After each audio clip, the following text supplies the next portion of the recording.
Good evening. Welcome to the City of Opa-locka virtual workshop. Today we're here to talk about COVID-19 and also our budget. Madam Attorney, could you state the virtual protocols that govern this meeting? Sure.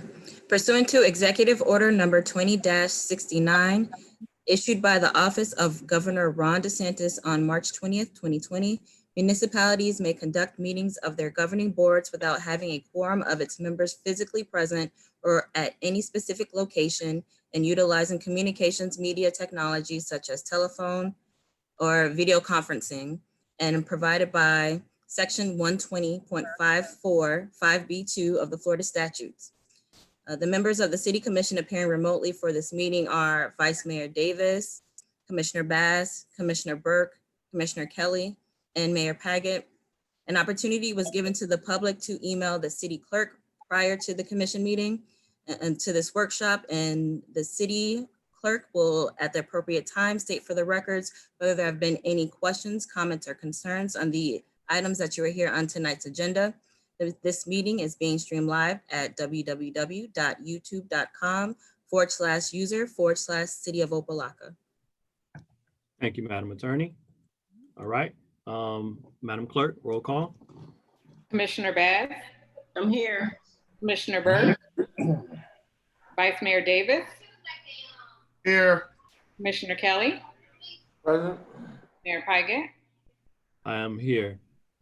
Commissioner Kelly, could you lead us in invocation? Our Father and our God, we thank you for all of your many blessings. Continue, God, to watch over our city, watch over our community. Oh God, a special prayer for those who are dealing with COVID-19 and their families. Continue, God, to give us wisdom, knowledge, understanding, those things which are pleasing in your sight. In Jesus' name we do pray. Amen. Amen. All right. Mr. Manager, could lead us in Pledge of Allegiance? All right. I pledge allegiance to the flag of the United States of America and to the republic for which we stand, One nation under God, God, indivisible, with liberty and justice for all. All right. Madam Clerk, could you state the public protocols for input and state whether or not we have any public comments? Yes, Mr. Mayor. So the public had an opportunity to submit public comments for this meeting up until 3:30 p.m. today via email at publiccomments@opalockafl.gov or by calling 786-618-2636 and leaving a pre-recorded message. At this time, there are no public comments, Mr. Mayor. All right, thank you very much, Madam Attorney. All right, well, let's move on into today's topics. We have coronavirus and also the proposed budget. Mr. Manager, you have the floor. Thank you, Mr. Mayor. Good afternoon, Mr. Mayor, Vice Mayor, Commissioners, and staff. My report today will consist of the coronavirus. Following myself will be our budget administrator, Robin Anathan, that will go over the budget and answer questions for the commission. As far as the coronavirus is concerned, the city is still doing testing. Currently, we're averaging over 550 individuals per day for testing. This has led to some challenges. We are having some parking challenges that I've been addressing over the last week and a half in regards to overflow parking. We've gotten multiple resident complaints about individuals parking in either in front of their house or in their swell as individuals are coming up to test. We have 2 to 3 alternative parking sites that we've identified over the last week. Yesterday, I directed the police department to see if any crossing guards wanted to volunteer to come out and move or direct traffic to those appropriate parking spaces. I know at this point, we're going to assign a law enforcement officer out on site tomorrow and possibly going forward to assist in directing traffic and managing traffic complaints that we have in the area. So it's like a double-edged sword. We do want the testing volume that we're getting, but then also we're dealing with some congestion in the area, which was not factored in when the test site initially opened at 200 per day max. Now we're at 550 to 650 individuals per day. So a little over 3 times the amount that the site was usually, the site was surveyed to actually cover. So we're dealing with those. I'll be monitoring that very closely and see if we need to do any more alternative parking in the area and kind of see how that goes. We don't want to discourage individuals for getting coronavirus testing, especially at our testing site. So we are monitoring this very closely. We have ordered signs to be placed in the area to direct people to the alternative parking sites. We'll also have law enforcement on the ground to do that as well. There were concerns about with some staff in regards to the potential directing traffic or assisting with parking. Any staff that volunteers, we have furnished them with the appropriate PPE that's needed on the same level and grade of PPE that we actually issue to our law enforcement officers for the city of Opa-locka. So those are the performance measures and the things we're doing to protect our employees. I have had a detailed conversation with the staff yesterday in regards to doing a 2-week hiatus away from the city hall in order to make sure proper sanitization is occurring, making sure employees are, encouraged to stay home and quarantine for 14 days, even those that are not symptomatic or those that are not symptomatic, in order to slow the spread of the coronavirus among staff that work for the city of Opa-locka. This is supposed to commence on Monday of this upcoming week, and it lasts for approximately 2 weeks. Week to week, I'll be meeting with my staff, going over numbers in regards to the COVID positive rate of staff, looking at recovery plan staff members coming back to work. And from there, every week we'll reevaluate the opening of City Hall to staff fully. Right now, there are some vital areas that we still need staff to stay in the building, and that is the finance department and buildings and licensing and code enforcement, since those positions really don't have a lot of capability of working remotely, and they're still vital and needed. So we don't want to have nothing occurring in the city as far as staff and dealing with those critical areas. So by lowering the census, the only individuals should be in the building are those 2 departments and maybe some fragmented personnel that may come in 1 or 2 days a week to deal with things they have to deal in the office on a day-to-day basis to try to make sure we don't get overflowed. Specifically, staff are going to be assigned to pull mail from the post office, for example, and distribute mail and various different things like that. So those things that are needed, we will have staff assigned to do that, to come in at least once or twice a week to kind of handle those items and those issues. It is the city's goal to eventually slowly transition the opening of our city hall and other public spaces, as well as our parks eventually. But as we all know, we have to monitor this pandemic, this international pandemic that we're going on. At this point, Miami-Dade County is the epicenter of COVID-19 within the state of Florida. So we'll be monitoring those trends and traits going forward. Every week, the city managers of Miami-Dade, we have a conference call. We go over what we're kind of experiencing in our cities. We typically survey each other, and we'll go with, what majority of the cities are doing. A lot of cities that went on hiatus at the beginning of the coronavirus are now rolling back and actually closing their city hall. One city that did that, Miami Gardens, they opened back up. The numbers went up. They started to spike. Miami Gardens closed their city hall, and even their building and licensing department. But because we're in a financial emergency, I don't think it's prudent to close our business and licensing department, because we need the revenue from the inspections that occur, as well as the day-to-day jobs that they do, both buildings and licensing and code enforcement. That is the gist of things, of kind of what we're dealing with the coronavirus. I will have our marketing and PR consultant do her report along with the police department, and then answer any questions anybody has in regards to this segment of the meeting. Ms. Markins? Thank you, Mr. Pate. Good evening, Mayor, and to the board. This week, we were able to run several press releases. We did a press release on the food drive, mass distribution campaign, and the mayor was interviewed on Hot 105 for our mass distribution caravan on this Saturday. For social media and a newsletter, we continued with our efforts of awareness for COVID-19, as well as launched the Safer at Home campaign. This multilingual campaign touched on the distribution for this Saturday. We also highlighted Commissioner Kelly being interviewed by CBS 4, mask awareness, the proper way to wear a mask, how to go out into public and grocery shop, and overall safety tips. We also did the Opa-locka We Are Working For You campaign. News coverage this week came from South Florida Times on the virtual workshop. And as the city manager pointed out, we're working with getting those parking signs turned around quickly. And that concludes my report. Thank you, Ms. Mockins.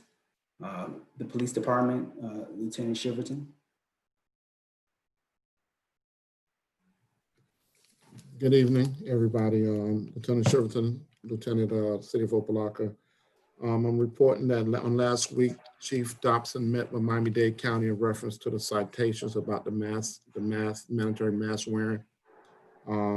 We was able to retrieve 2 free citations from the county. The remainder of them we're going to have to purchase.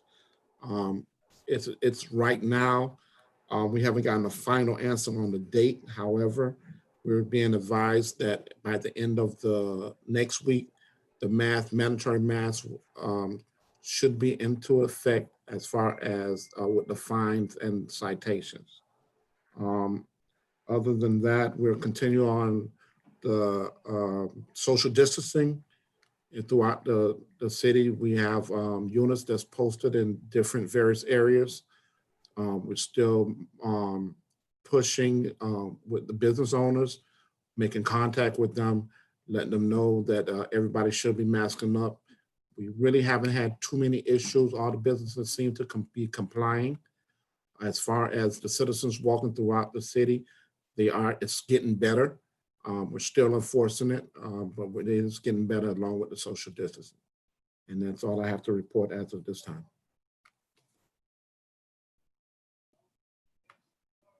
Thank you, Lieutenant Shiverton. Are there any questions for myself, Ms. Mockins, or the police department representative at this time? Thank you, Mr. Manager. Floor is open for questions. Comments? Mr. Mayor. Commissioner Kelly. Thank you. Mr. Manager, can you give me well, you said you're putting up signs, or you ordered signs. What are those signs going to say? Where they're going to be going? And are those reimbursable items for COVID-19 related? And give me a sense of the process of how we're directing traffic or where we're parking. Because I've had concerns not only with the parking, but folks walking. And in some cases, they're parked and some are in line and some go over to the store to get something and they're going back to get tested. So I've had residents concerns. So can you tell me how that is going to work with redirecting the cars to park other places that we're going to designate and make sure that they follow some pattern of getting in line or whatever that process is going to be? That's the first question. Mm-hmm. Yes, Commissioner. Thank you for those questions. They're very prudent and important to answer. Myself and Ms. Mockins, there is a mock-up of a map of the parking locations.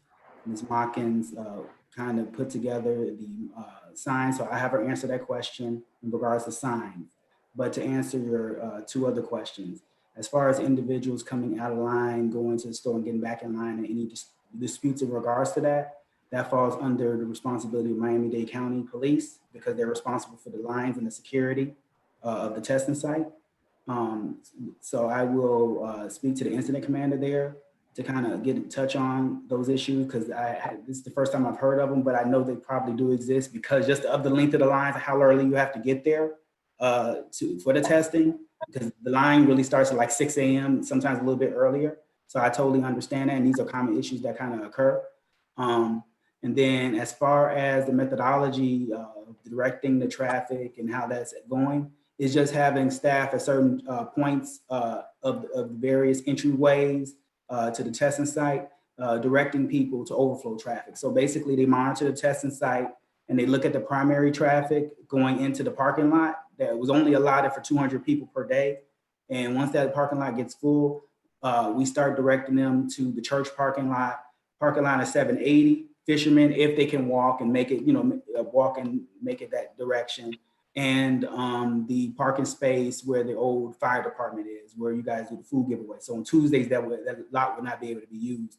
But Monday, Wednesday, Thursday, and Friday, Saturday, and Sunday, that lot will be able to be utilized as well. So that's the kind of the methodology we're looking at. I ask for at least 3 days to kind of get people accustomed to it and get the staff kind of accustomed to it, because this is something we implemented over the last maybe 48 hours. So again, we're waiting on signage, which we should have tomorrow. We did ask volunteers from our crossing guards that are assigned to the police department, since they're off payroll for the summer. And we had very little interest in that. So at this point, we kind of terminated the crossing guard detail, and we're gonna have at least 1 or 2 police officers assigned to that area to kind of handle those tasks. And I'll have Ms. Mockin speak on the signs and the methodology in regards to that. Yes, sir. There are 2 signs that are going to be placed. The first sign says no parking. Those signs are going to be placed along with cones. And at those locations, Lieutenant Cheverton said that there will be officers in that vicinity, ensuring that no one parks in residential areas. In addition to that, the second sign is going to say overflow parking, and it will have a directional sign, an arrow that indicates the direction that the person needs to drive in order to get to that parking area. And it would also be accompanied by officers that would be directing the traffic flow. I met with the lieutenant earlier, and those were the directives that he felt were best in order to mitigate any additional problems. Mr. Mayor. You still have the floor, Commissioner Kelly. Thank you. I bring it up because I'm trying to understand logistically. I don't think we anticipated to even have this kind of challenge. So we're at one point just trying to get folks to get tested. So obviously we appreciate the increase. We recognize that all of them are residents, but I'm trying to logistically see how, when the parking lot gets full and that line's coming around by the basketball court, downside the gym, and it gets wherever we decided is full now, we're going to direct that traffic to the fire station and or overflow parking. I think wherever that's going to be. I'm trying to logistically see, when those folks get out of their car, you're going to have some system that they're going to walk in a certain way or some kind of way to get into the line or get in line. Is that kind of what you're planning or proposing? Yes, Commissioner, and there's an actual map that I can share with the commission either today or first thing tomorrow, where it kind of maps where the alternative parking is, and the path. We have already designated a specific path that individuals walk down in order to get in line. So it's not getting in line coming from individuals coming from all 360 degrees. There's a set path that individuals have to walk through or walk on to get in the line. And then all that is mapped out. We just have to logistically get everybody used to that kind of moving forward. Okay, I bring that up because I noticed when we're out there on Tuesday, there are people who are walking and or jogging for exercise that are, on that side too. So I'm just trying to make sure we don't have a challenge with folks getting out of their car in line to get tested, because that's a challenge, and impact also. You said the signage that you're going to put up in a certain areas, and the police department would kind of oversee that. Something else that has been brought up, and I think the mayor probably got it too, because I got it on social media. Have you been able to speak with anyone, or is there a way? I know doing more than the 200 tests. But our sign says 9 to 3. A lot of times they're finishing early because we just had that many, but you got folks going out there at 1. I've gotten those kind of calls and texts. Hey, this thing's supposed to be over to 3. I went there and they said it was closed, blah, blah, blah. So have we been able, is there a way to even put on the sign or something while supplies last or whatever? Because I'm getting hit with those calls and it's giving us a somewhat of a initial negative impression until you can explain to people, there's only so many tests. It's not like that they're just shutting down early. They've reached the max and in many cases over the number that they are supposed to. Is there a way we can put that on our future flyers or when Ms. Martins is doing the outreach that she's doing, to put that on there somewhere? I know we can't put it maybe on that the big signs they got out on 27th or whatever, but is there a way to put that somewhere so people just know, it's till 3, but if they run out of their testing, whatever, that it could potentially not be open till 3 p.m. because that has come up several times this week also. So I don't know if that's possible, but that's something I think we need to consider as well. Yes, through the mayor, Commissioner, that is very much possible. And I will interact with Ms. Martins after the meeting and come up with a plan. I'm sure we can add that to our social media campaign, as well as any future press release that go out in regards to that. And, just for just common knowledge, that's actually all of our testing stations close at the end of when supplies are out, just not ours. And I know you probably know that, Commissioner, but I'm saying that for the residents that are watching. All the testing sites close once they hit the allotment of tests that specific day. Our testing site always, for at least 2 weeks, as everybody knows, always had a lot of extra kits because we were servicing under 100. And so now, based on the request of our elected officials, they have opened up that testing to more. And like I said, it's a problem that I think we're blessed to have. I'm happy that we have an overflow. I'm happy we're having parking issues. That means we're getting the people out, they're getting the word, and they're getting tested. But it's one of those things that we have to kind of adjust to. And I think by next week, we'll kind of have the rhythm. And then as far as your question, is it reimbursable? Yes, it is.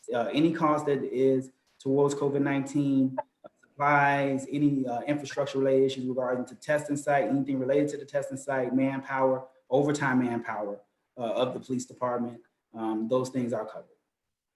Okay, Mr. Mayor, I have one more and I'll stop because I know my colleagues want to ask some. There have been some discussion, I think, from your assistant at one of the workshops about career source needing to place folks for job opportunities that they would be paying for. Maybe that's something to consider to assist with the traffic navigation or whatever you want to call it, since it seems like it's probably going to be going on for a while. Maybe reach out to them and see if they'd be willing to utilize some of those resources to pay folks who may be in that field, since they already have a mechanism for tracking what people's skill sets are, and maybe pay for that kind of assistance for those hours for traffic detail or advisement, just something to consider. I'll start right there. Thank you, Mr. Mayor. Through the mayor, we actually today, Commissioner, received the resumes of 16 individuals in South Florida workforce to work the COVID-19 initiative. So myself and the assistant city manager will start going through those resumes tomorrow, make the appropriate calls and selections, and distribute those individuals throughout the city. It has to be COVID-19 related. It could be sanitation, administrative, and various narrowed type of job responsibilities, including potentially working with the Public Works Department and dealing with facility sanitation as well. So those people will be coming online once me and the assistant city manager kind of go through everything, contact South Florida workflow force, and kind of tell them who we're selecting and get a start date. Thank you, Mr. Mayor. Thank you, Mr. Manager. I'll stop right there. All right, and the floor is open.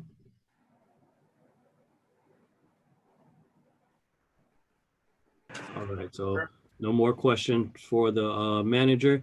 Then I want to just remind the public and everyone. Oh, go ahead, Vice Mayor Davis.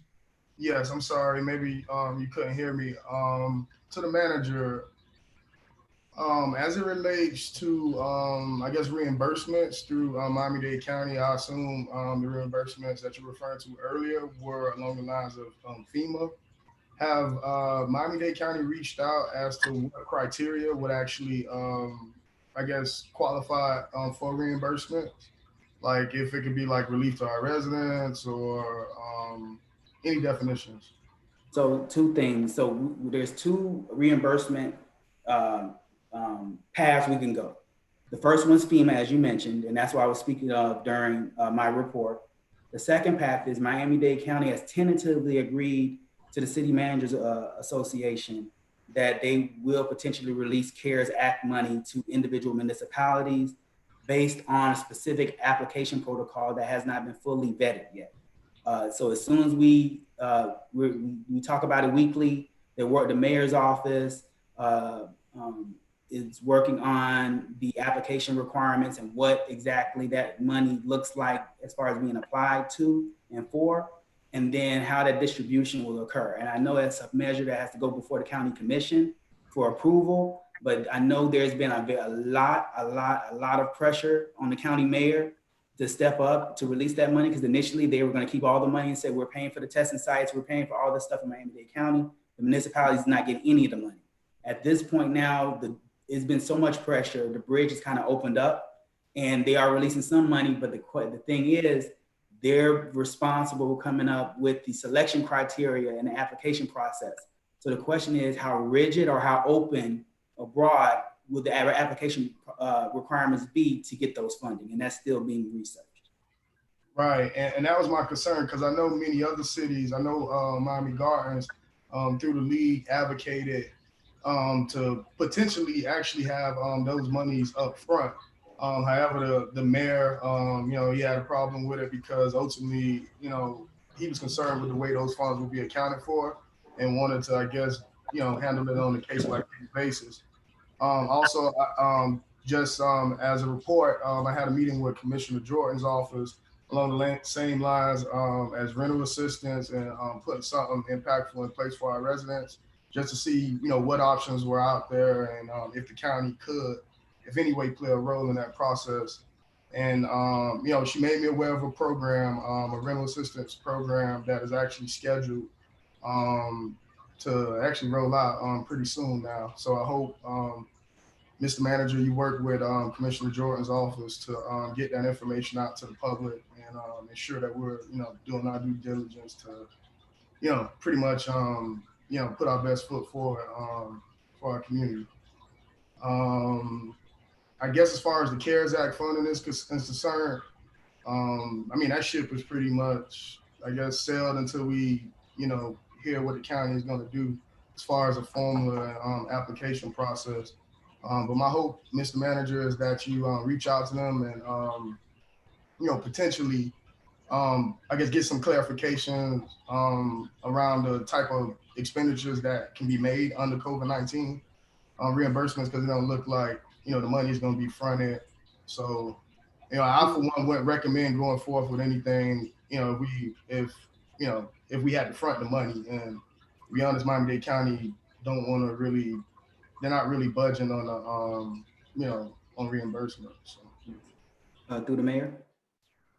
Mr. Vice Mayor, I will tell you, the one thing I think myself and some other municipalities are concerned about is because Miami-Dade County is paying for the testing supplies and the actual COVID-19 lab tests, they may take that into account as far as municipalities that they're actually paying for testing to be sponsored in. So I know that's one concern, that those municipalities that have state and Miami-Dade County sponsorship through testing, they may say that the city has reached their allotment of monies from the CARES Act based on them paying for the testing site, the swabs, and as well as the lab tests. The only thing the state is providing is the National Guard troops, the tents, and some of the logistical stuff. And even to that extent, other logistical things that we thought the state was going to cover, we end up covering, like the fencing and very outdoor water fountain and signage and alternative parking. And so there's a lot of other things that the city is actually paying for that we weren't aware initially that we had to. But of course, this is for the greater good, so we do what we need to do. But that's one of the kind of concerns that we have, because the city has a Miami-Dade sponsored site. They may say you've reached your allotment because we paid for this already on behalf of your city. All right, thank you, Mr. Manager. I know the mayor brought that up about the testing and, you know, about it pretty much being slim, reaching out for any other dollars, any other type of social support. But thank you. I'm done, Mr. Mayor. Just to be clear, I want to make sure that the Opa-locka site is a regional site.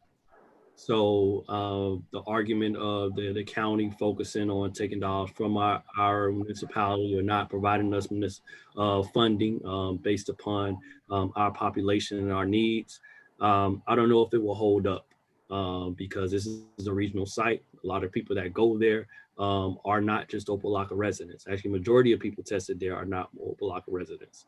And we are hosting the site. We've invested in the hosting of that site along with the state and the county, and we're partners in that.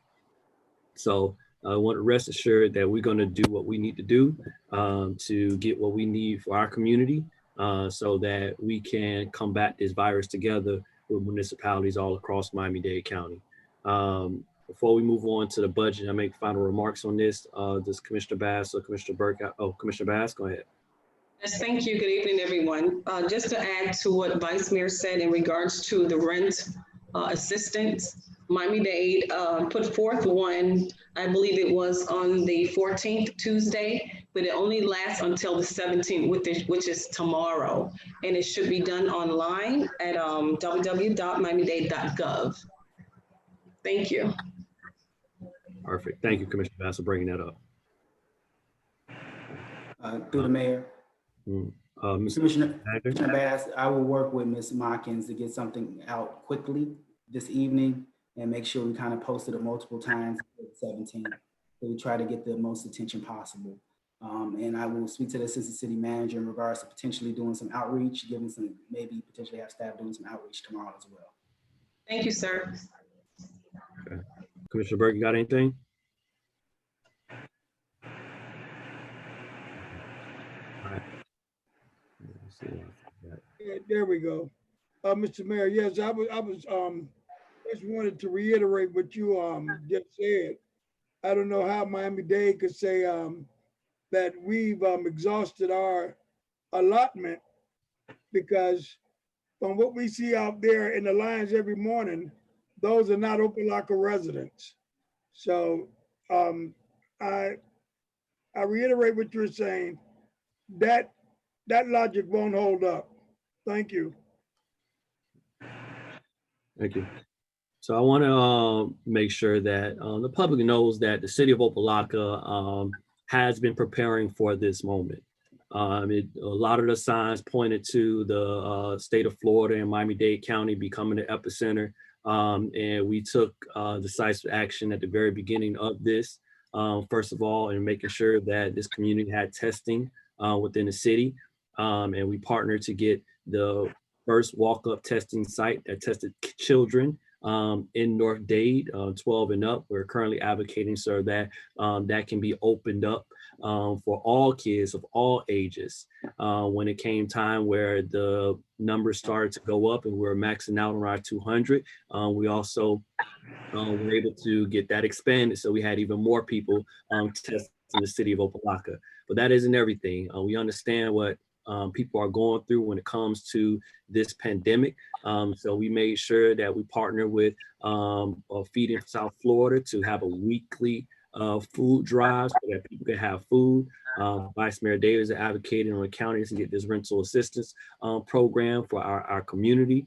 We made sure that the messaging about the importance of masks, the city of Opa-locka was one of the first cities in the state of Florida to talk about making a mask law, mask mandate. Due to the financial cost of that wasn't realized, but we were able to get it done throughout the county, hopefully, because we didn't want to put a large fine, or also to jail our residents due to complying with masks. So we invested in a PR person to ensure that we get the message out about testing, about masking up, and had quite a few events hosted by the commission and many people to ensure that people understand the importance of getting tested, getting masked. And this Saturday, we're going to make sure we ordered months ago, over 30,000 masks, so that we can make sure that our residents are protected. And we also have taken the steps to ensure that this government can operate virtually and still get the business done in the city. So these are things that we have been taking and we've been working on for months to prepare for this moment. I mean, we need everyone to assist in making sure we stop the spread of this virus.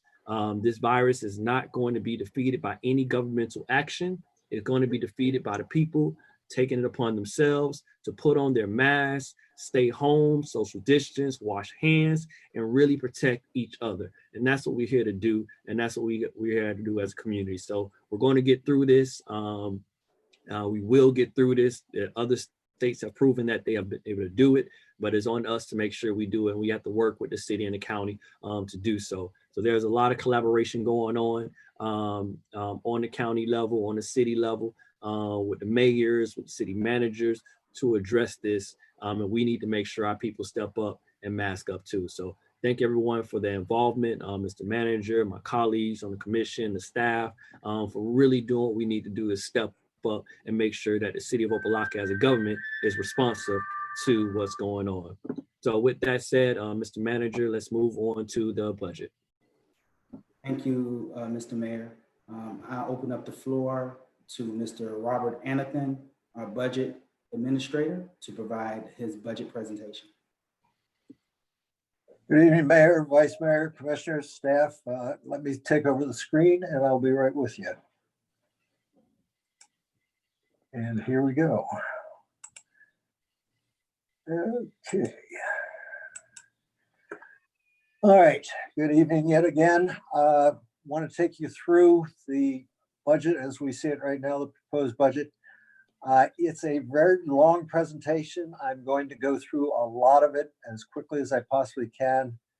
You all have your budget books, so I'm not going to get down in too much detail, but instead I'll look to you to raise questions either in response to what I said or whatever you've encountered in doing researching the budget book. So very quickly, let's take a look at it. Very quick agenda. Going to talk very briefly about accomplishments, and then we'll spend some time looking at a citywide, primarily staffing, and then I'll take you through the funds that underlie the budget. Calendar, let me go through. We're about a third of the way through where we have to get to, with everything wrapping up on September 23rd. Accomplishment, very quickly, we enjoyed a very large growth in our tax base this year.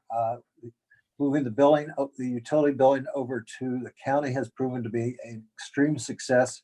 Revenue is up 58% this year over what we billed in 2018 with the same customer set. So it's just a statement of the difficulties that we encountered in FY18 and earlier in terms of billing. Got a vote of confidence from the bank when they released the pledge funds they've been retaining since 2016, with half of it coming into the general fund, half of it going as a prepayment against the notes that were outstanding. Completed the FY18 audit. As you know, we got $900,000 from the county due to the completion of other audits. All at the same time, we have $4.7 million going into infrastructure. We're moving forward the policies and procedures in preparation for the state revisit this fall. Point I do have to make, I've made before, we're operating right now with essentially about a 40% reduction over the staffing that was in the budget in about 5-6 years ago. So service is not as rich as we'd like it to be, but with the reduction in staffing, can't do quite as much as we'd like to do. All our major funds, which in this case include general fund, water, sewer, and stormwater, are all forecast at the moment to generate surpluses, and certainly 2 out of 3 being general fund, water, sewer, significant surpluses, which we'll take a look at. As the mayor mentioned a couple moments ago, first walk up COVID-19 to start testing children in the county. Importantly, kicked off a stormwater master plan, so we can make sure that the investments we start to make in that are well thought out and appropriately placed. Also, initiation of the downtown master plan so that you have a very detailed path to how the city should be developed and avoid the things you really don't want to do. Ingram Park is under renovation, should be done this fall. Another important thing is, which hasn't gotten much mention, is that the FPL will be installing high-intensity LED streetlights throughout the city. That has a threefold impact. Obviously, one is safety. Two, it demonstrates the city's awareness of the importance of environmental concerns, using LED lights as opposed to the early lights. And additionally, the additional lighting should serve as an impediment to people who like to use the city for dumping in the middle of the night, because that should make it a lot more visible as to what they're doing, and also allow the placement of cameras to catch them in the act. One final thing, and this is not all we've done certainly, but it's 2 pages of highlight. The air conditioning system at the Shabbatnik Community Center certainly was in bad shape, and all 6 units are going to be replaced. FY21, what I have done here is, as I said, it's going to be could be a rather long presentation, but a couple points I just want to make up front as to the basis of how the budget was put together, the thought process of it.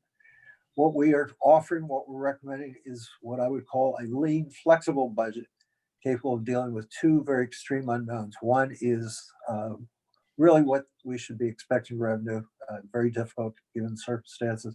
And the other one is the impact of the pandemic impact. Is it going to be schools this fall? Maybe not. There are all sorts of things we don't know.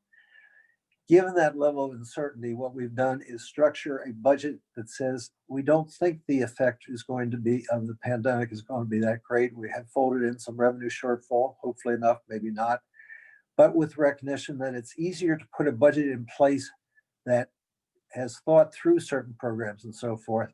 And then if necessary, either because the revenue's not there or because it's clear the pandemic is adversely impact us even more and for longer than we anticipated, start to throw those programs over the side. The alternative would be to assume the world was really going to grind to a stop, and then when we realized it didn't, have to think through and develop the budget amendments to bring them back in. So the concept was put them in, assume the impact's not too great, recognize what we have to do if and when the revenue's not there, or it's even worse than we thought it was, or if the pandemic just never retreats in terms of what the impact on the community. So that was the concept of putting the budget together. What we're really trying to do, there are all sorts of things that we're trying to do with this budget, but there are a few things that have continually risen to the top in terms of priorities, and I'm just going to run through them very quickly. One is the restoration of the fiduciary responsibilities of the city, and that means putting a finance department in place that is really fully trained, fully staffed, has all the technology it needs to be effective and efficient, and also make sure the audits are done. So that is one key thing that we focus on in the budget, and that is as outlined there. Certainly a second very key thing is flooding. As mentioned before, stormwater master plan is underway at the moment, will be completed next year, and it'll be a precursor for investing $2.4 million of money to start to address the flooding problems. Certainly that's just the first step, but it's a big first step in comparison to what we've done so far. Another thing that's been floating around has been the Durham moratorium on allowing new businesses and so forth to connect to the sewer system. That is in the process of being resolved once and for all. You had 4 remaining collection bases that had to be relined. They are in the process of being relined. There's a series of administrative requirements after that, and certainly we anticipate the moratorium being lifted somewhere in the early part of FY21. There are a couple other major things that were seem to rise to the top in terms of concerns. As I think everybody knows, there is a significant utility account delinquency in place from primarily residents and businesses that were being billed by the city are now being billed by the county on a different set of accounts, but it's left behind a large delinquency. For the first time, there's a dedicated team of 5 in place to resolve it. Keyword is dedicated as of about a month ago, They transferred over to Public Works. They no longer have any immediate finance responsibility. So it's really a team that can focus full time in trying to bring this thing under control. Another thing, and have to look backwards a little bit on this one, is roads and streets. Obviously continue focus on pothole elimination using the pothole patcher that was acquired last year. With the revenue uncertainty, it is not appropriate to indicate a very large resurfacing program in FY21. So at the moment, it's limited to Carroll Lane and approximately 2.5 additional miles beyond that, which are added to the 10 miles that we've completed in FY19 and FY20. Now, there is the prospect of some additional money being set free by the CIT portion of the county when some additional audits are submitted. At such time, that'll be translated into additional resurfacing. Finally, in terms of things that have really risen to the top that really have to be addressed for the city to exit from control, state control, is the state did do an operational audit, provided the results in May of 2019. It came down to 99 items. We're moving forward on that, not with this. Okay. Am I still alive? Stand by, stand by. Okay, I'm standing by. Nelson just had a power outage. He's booting back up right now. Okay. I will freeze in place.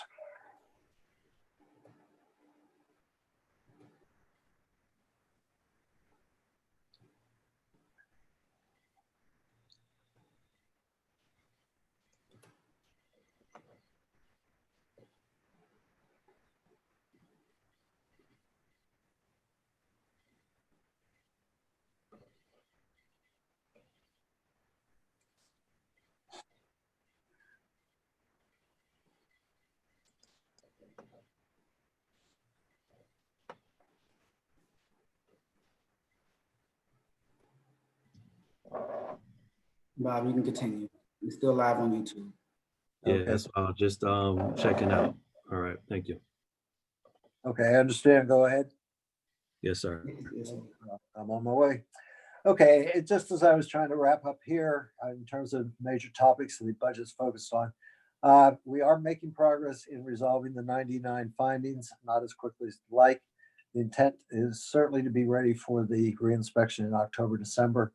If not done, although I think we still can be done, certainly to demonstrate sufficient progress that it should no longer be a major concern to the state.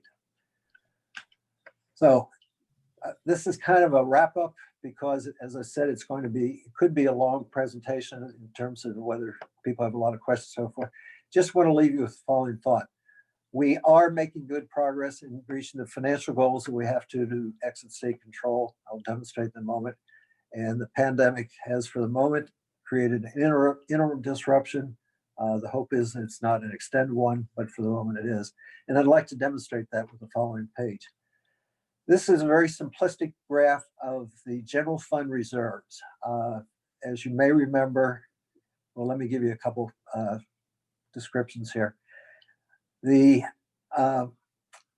FY18 audit indicated that the reserves for the general fund were -$4 million. It doesn't mean we're going out of business, but that's certainly not an ideal condition. In fact, it should be +$3 million, which is the dotted line at the top of the graph. What you see is from the audited number in FY18, my estimate of the improvement in FY19, which is about 600,000, but still negative. And then you have two lines that separate from that point. The green line is the budget, the forecast and the budget we're presenting tonight. The blue line reflects what would have happened if we did not have a major impact on revenue from COVID-19.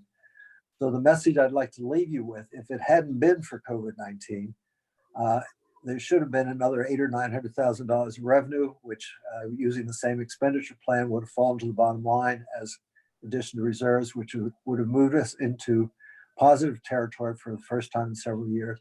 And then again, because the COVID-19 impact is going to be more severe in 2021 than it is this year, Without it, we would have gotten up to just shy of a reserve balance, just shy of 2 million, certainly well on the way to where we had to be in terms of 3 million. So the point I would like to share with you on this is that we are going to present you a budget that does not get us to the reserves where we liked. I certainly would have been there without COVID-19, but this is a temporary interruption. It does not say that we're not going to get there. I'm going to go through this one. This is really just a summary. We have 11 funds, which I'm going to address in detail. This is just the sum of them. It's an interesting set of numbers, but doesn't lead to any management decisions. So I'm going to flip through it. One fact I would like to leave you with is the staffing that we currently have this year and what we propose to do next year, just to make some further improvements. The important thing is first to look at the most left column, which is the FY14 budget, which anticipated 204 full-time people.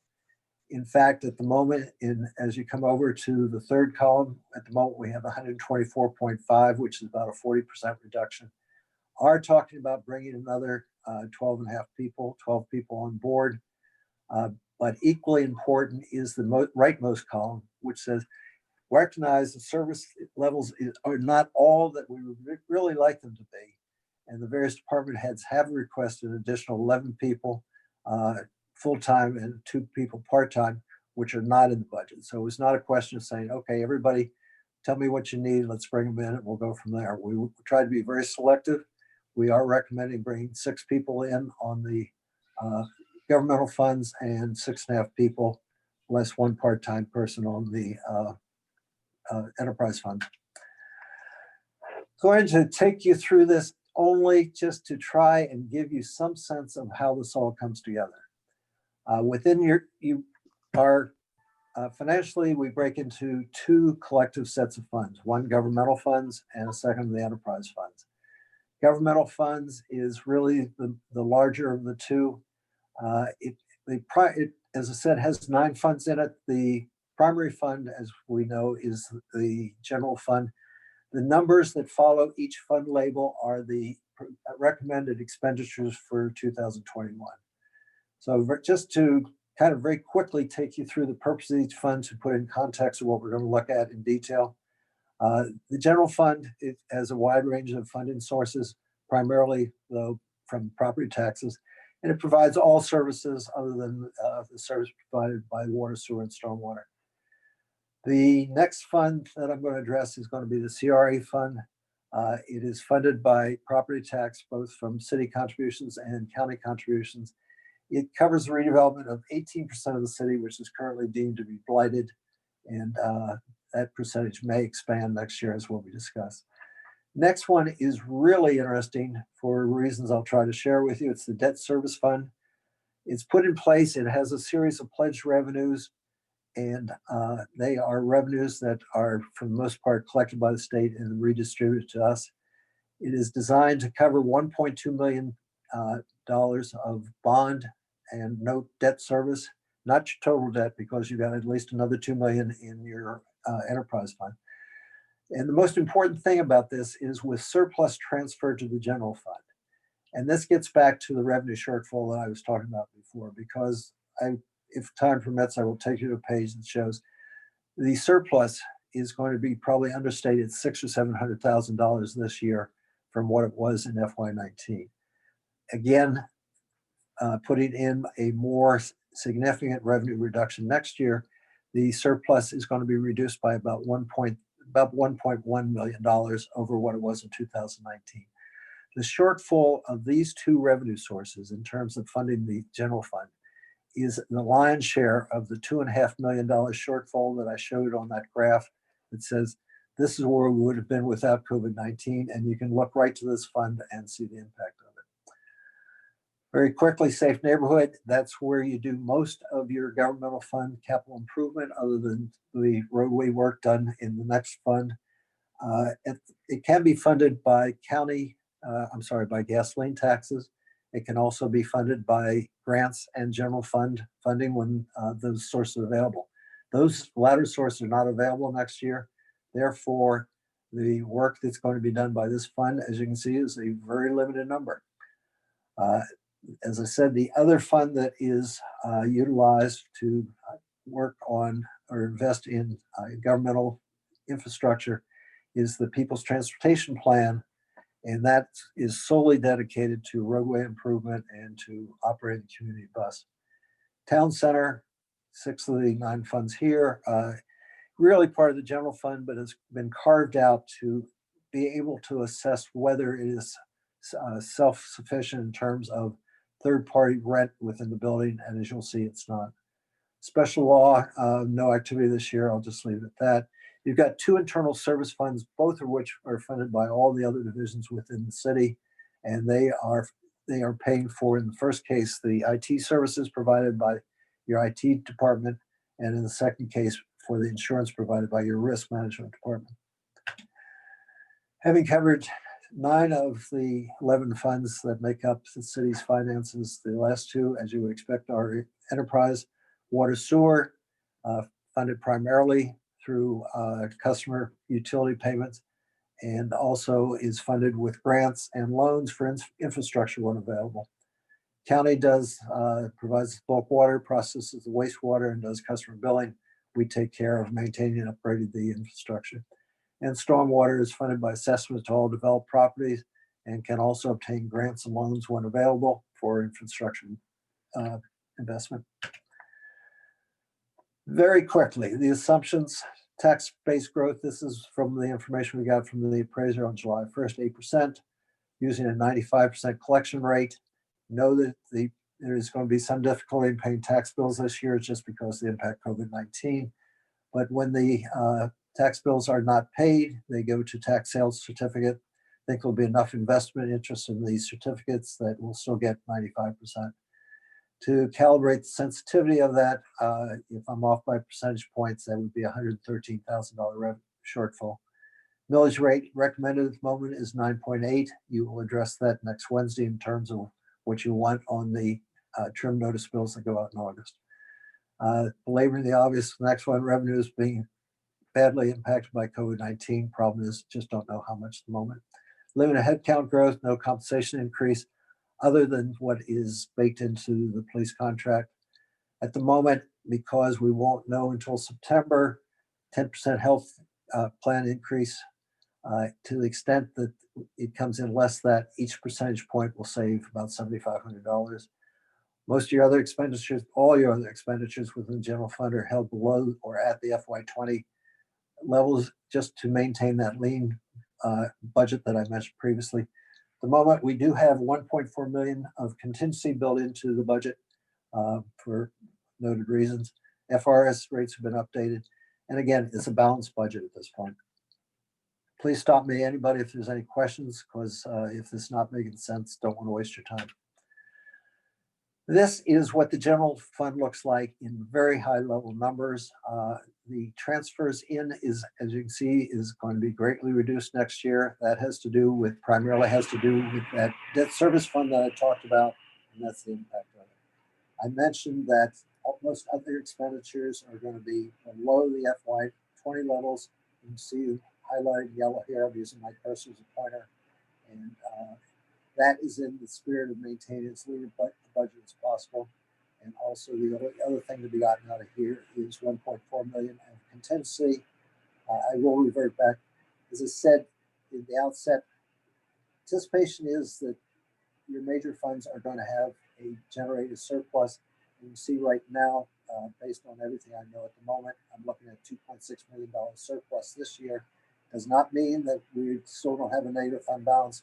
It's certainly much less negative than we started with. And the remaining point here is it's breaking budget. We're saying we're not going to add to fund balance, nor are we going to use it. This is where the money's being spent out of the 17.6 million. The 3 biggest ones are your what's called non-department. That's where all the transfers go out from the general fund go, primarily to cover the charges that are generated by the IT fund, IT internal services fund, and also the risk management fund. Also in there is $1.4 million of contingency, and additional expenditure to cover red light camera expenses. Second large number is finance, 900,000. That's what it takes to get that department back up to being fully staffed, having all its IT requirements met, having a fully trained staff, and allow them to be fully functional as they need to be.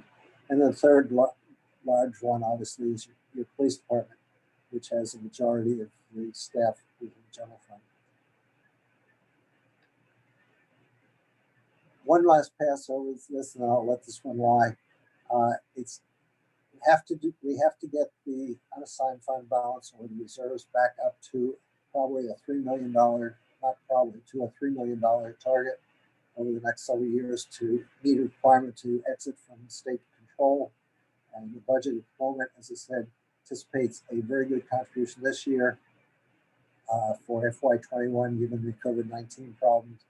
We're shooting for a break even and we'll maintain fund balance as we see it at the moment at reserves about the negative $700,000 level. Objectives are really primarily related to getting the city back into very sound footing in terms of fiduciary responsibilities, making sure that the state accepts our 5-year recovery plan to really start to change the way we do business with the implementation of IT technology, which will allow certain improvement by itself, and also in parallel with that, redesign business processes through the city so that we start to become more effective and efficient.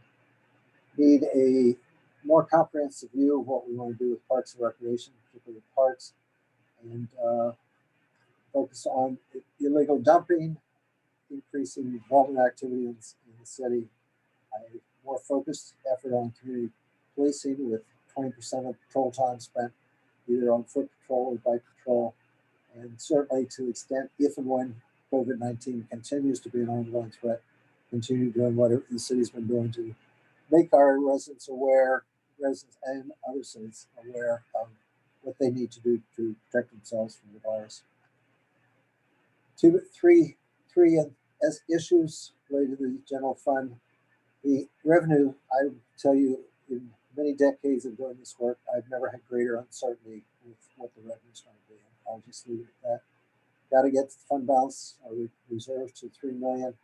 And I would maintain we have rather lean staffing, quite lean staffing in fact, and we've got to keep on providing service to the best we're able to. I'm going to bypass this one. Moving on to the CRA, going to have $1 million of revenue next year. That's baked in. I can guarantee you will see those numbers in the account. The county has already sent us an email saying stand by for $334,355 in December of this year. And the city number is equally well known. The money is going to be spent in several things. They have identified, or we have identified, $729,000 of expenditure. Again, I'm operating the FY21 column. That has to do with, we'll take a look at that in a moment, has to do with things such as a renewal of the facade program again, a streetscape program, a renewal or an update of the CR recovery plan, and also making contributions to the parks and things like shade protection and so forth, so the kids have places to play and won't be quite so vulnerable to the midday sun. One thing I will bring to your attention, if I may, is this thing called a trust account. It really says, hey, of the $1 million that are coming in, at the moment they haven't identified a purpose for the $270,000.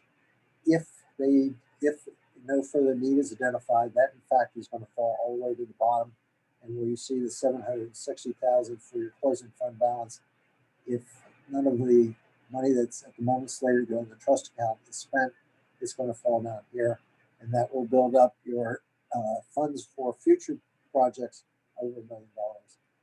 One anomaly I'll just share with you very quickly. This has to do with the fact that monies were transferred back from the CR fund into this water sewer fund this year. The water sewer fund was used to fund the CRA in 2013, 2015, to the tune of about $344,000. Shouldn't have been, and that's now been corrected. That's why you see a rather large number. Okay, so what are we going to do with the $729,000 going to spend? Completion of the downtown master plan, said another pass on the facade program, streetscape program, update the CRA redevelopment program, redevelopment plan, I should say.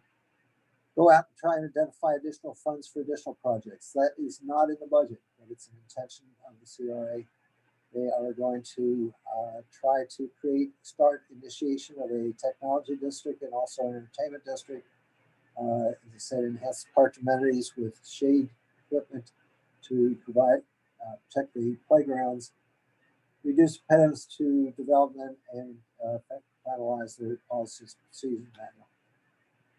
This relates to what I was talking about before. Your debt service fund really is a vehicle for paying your debt service each year, which I'm highlighting here with my cursor, which in aggregate is about 1.2 million.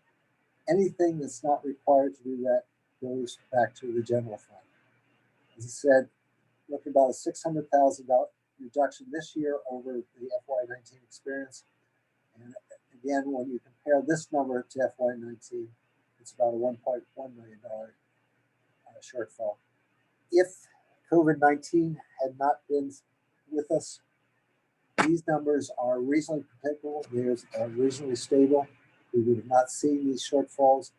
We would have had between the two about another 1.5, 1.6 million added to your reserves to move us towards that target of 3 million we talked about before. Safe neighborhood, mentioned very quickly. No grants available that we see for next year. General fund is not in a position to fund it. So basically what we're talking about is a reduced gas tax that usually is in the $300,000 to $400,000 range. At the moment, I'm forecasting or estimating 186,000. It's obligated to do road resurfacing and only be used for that. And that's what we're talking about. No other option for that funding. People's Transportation Plan. This is one of two funds that the FY18 audit tells us that have fund balance available. Now, neither this fund, or let me start with this fund. This fund has no obligation to maintain a fund balance, unlike the general fund, which should have a fund balance of $3 million. Any fund balance available here is really intended to be spent. In fact, that's what we are going to show you in a moment. Did mention, back in the FY20 column, we did get 901,000 due from CITT due to the release of the funding associated with FY15 through 17 because they accepted audits that were done for that year. As I said, and I'm operating again in the FY20 forecast column, based on the FY18 audit, it appears that there certainly will be in the neighborhood of $1.2 million available going into FY20. We are proposing to use 223,000 of that this year to use against various investment, infrastructure investment. We'll leave 900 and some thousand. Going to recommend the use of 683,000 of it to be able to do the various projects that are listed here. And we'll look at that in a little more detail.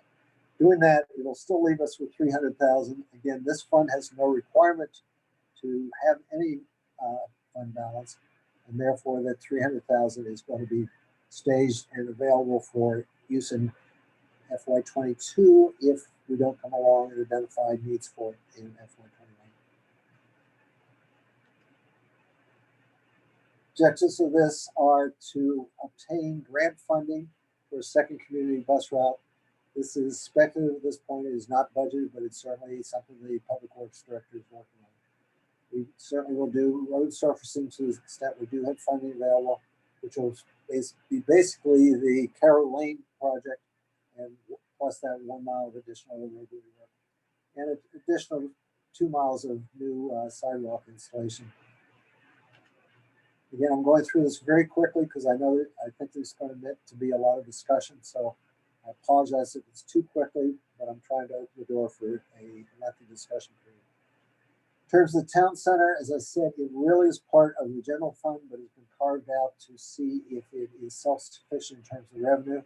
You can see in the FY21 Tenant rent is anticipated to be in the range of $221,000. Total expenditure for this fund, or this sub-fund, if you will, is anticipated $651,000 next year. Therefore, the general fund is going, at this point, is slated to have to contribute $430,000 just to balance out this fund.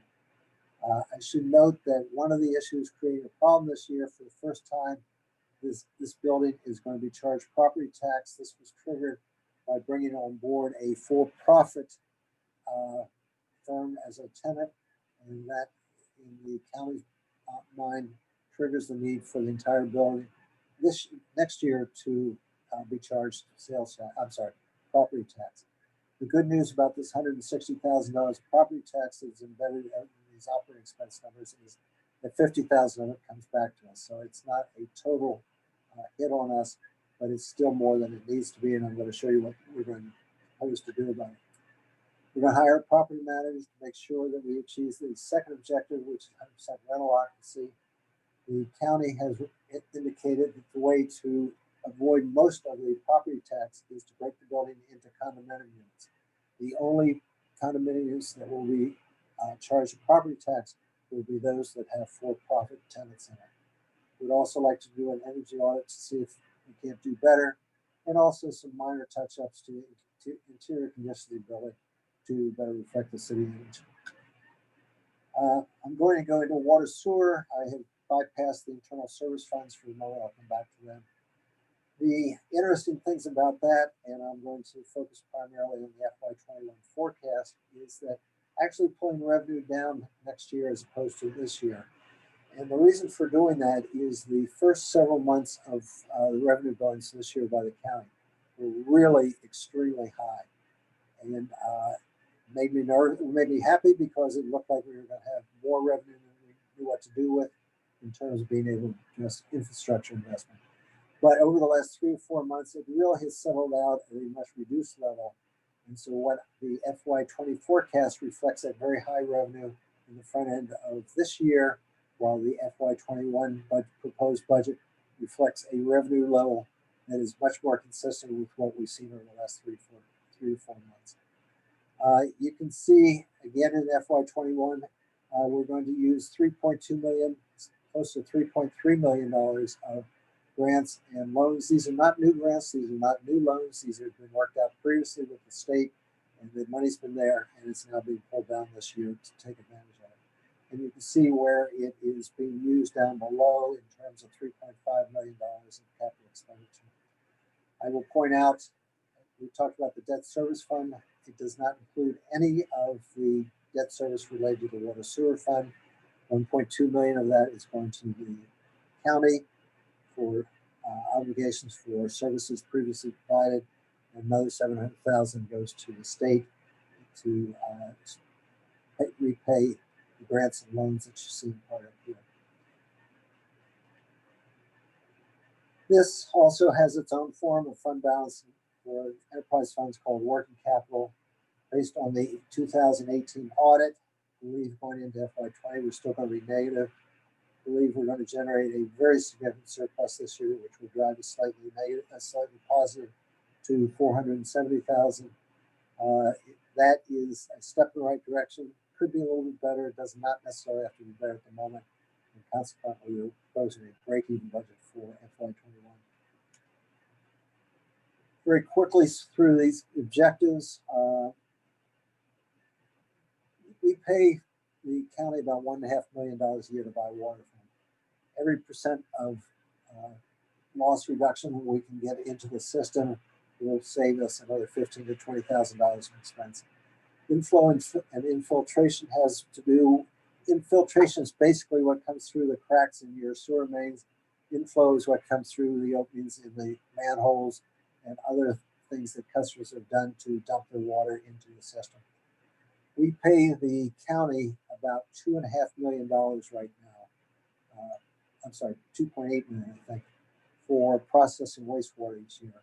To the extent that we can improve the inflow and infiltration, that obviously is going to be a reduction. We have built in about a 5 percentage point improvement in next year's inflow and infiltration. That is, it's a step in the right direction, not as good as it needs to be. How you do that, we talked about relining of the collection bases. That's how you do that's how you really get after the infiltration portion of it. Some other things they have to do to satisfy Durham, they've got to do a model that demonstrates that the wastewater system is now in compliance with what the Durham expects it to be. I did mention the fact that there are a significant amount of delinquencies still outstanding related to customers who were billed by the city, now billed by the county, but in the transition they left behind significant delinquencies. As mentioned, there is a dedicated team that is now focused solely on that to bring that under control. Within the Water and Sewer Fund, we did provide $60,000 to start to get grant writing services, and that is certainly a prerequisite for all the enterprise funds, as also for the governmental funds. Intent is certainly to complete the Carroll Lane project. This is going to require $2.9 million, so it's a major investment, and also complete the Commerce North area project, which is another $600,000. City gets about $95,000 a year in fire hydrant assessment for maintenance and renovation of fire hydrants. Certainly plan to do another 100 of those. Going to do valve exercising, which has been neglected for a while, and also clean up 100,000 feet of sewer main transmission system. Okay, major issues here. And it really gets down to the fact that the debt service that's currently in this fund really is an impediment to making major investments in infrastructure. As I mentioned before, you're talking about total right now, just shy of 2 million, with 1.2 going to the county, 700,000 going, or close to 800,000 going to the state revolving loan. There is also the prospect that the county has spent another up to $2.5 million in the acquisition and installation of meters, and there is the prospect that that will be requested to be repaid in terms of 5 annual payments of $500,000. Did analysis, and I'll show you on the next page, as to what's available on a basis for the Water Sewer Fund to invest in infrastructure. There is a concept of investing called pay-as-you-go, which means you take any money that's left over each year and you invest that. On that basis, the analysis, which I'll show you on the next page, says could be up to 600,000 or 900,000 available. If you take into account contingency, that number will reduce to 300,000 to 600,000. And if you then overlay that with a prospect of another $500,000 of additional debt service going to the county, that essentially will go to zero. If something can be done with the county debt service in terms of renegotiating to a much longer payment plan, what's available could be used to cover additional debt service. The analysis that I referred to on the prior page, what I've done is take the 2021 budget in the left-hand column, then eliminated all of the things that are not directly related to production of or providing a water and sewer service.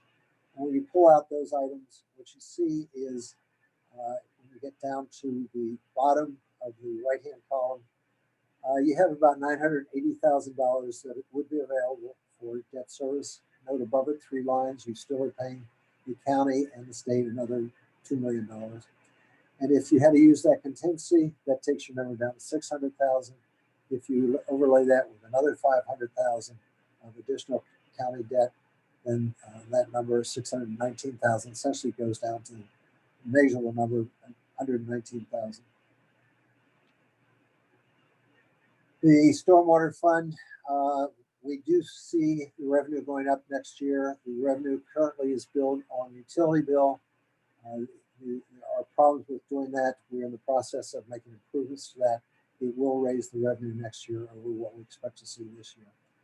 The other primary things that I will take you through is you can see that really for the first time there's a major investment in capital, $2,498,000. And the other thing, as mentioned before, is this fund from the FY18 audit, we have determined that it does have a rather healthy fund balance. As I will show you on the next page, that fund balances be meant to use up to a point, but not beyond that point. Like the general fund, it does have a target number, which is in the $300,000 to $400,000 range. So the purpose here is to make significant use of stormwater fund balance to really be able to step up and initiate a capital project. These several capital projects that need to be undertaken to start to harness the flooding problem in the city. In terms of the fund balance for this one, again, if I can bring your attention to the first column, it's estimated that the opening balance going into this year will be in the $1.9 million range. We see a addition to it of 300,000, which will get us to 2.2 million. We are recommending the usage of 1.9 million to fund capital projects next year, which will take it down to $270,000, which is an acceptable number in terms of a GFOA target. So what we, actions that are objectives that are implied for next year or intended for next year, we're going to advocate for moving the stormwater fees off of the utility bill and get them over the property tax bill. There are problems anytime that you bill a charge like this on the utility bill, and if you do on the property tax bill, it will allow you to fully charge for the entire potential of the area, and it would add another $500,000 to it, getting the revenue up into the $2 million range. Not next year, but in FY22. With the use of fund balance we talked about in the prior page, we were talking about various projects as outlined here. Again, certainly want to be on the prowl for grants and loans. Have to make sure that while doing all the capital work, we certainly are observant of the requirements to not do any pollution of drainage water into canals and so forth.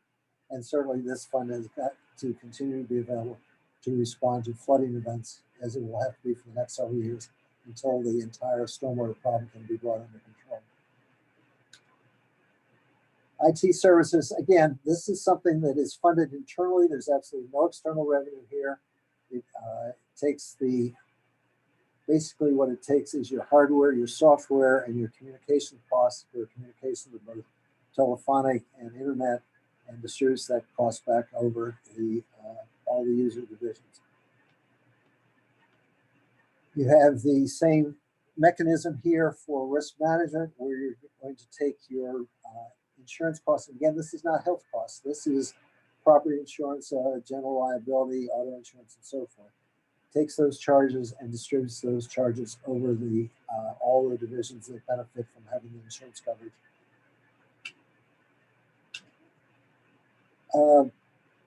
Very, very quickly, we've been talking about the various projects that are going to be done. This is a summary of the governmental funds and how it's going to be funded. You can see FY20, $2,760,000 of funding to cover $2,760,000 of projects. A similar profile in 2021, albeit a lower number due to limited funding availability, 1.36 million of funding to cover 1.36 million of projects.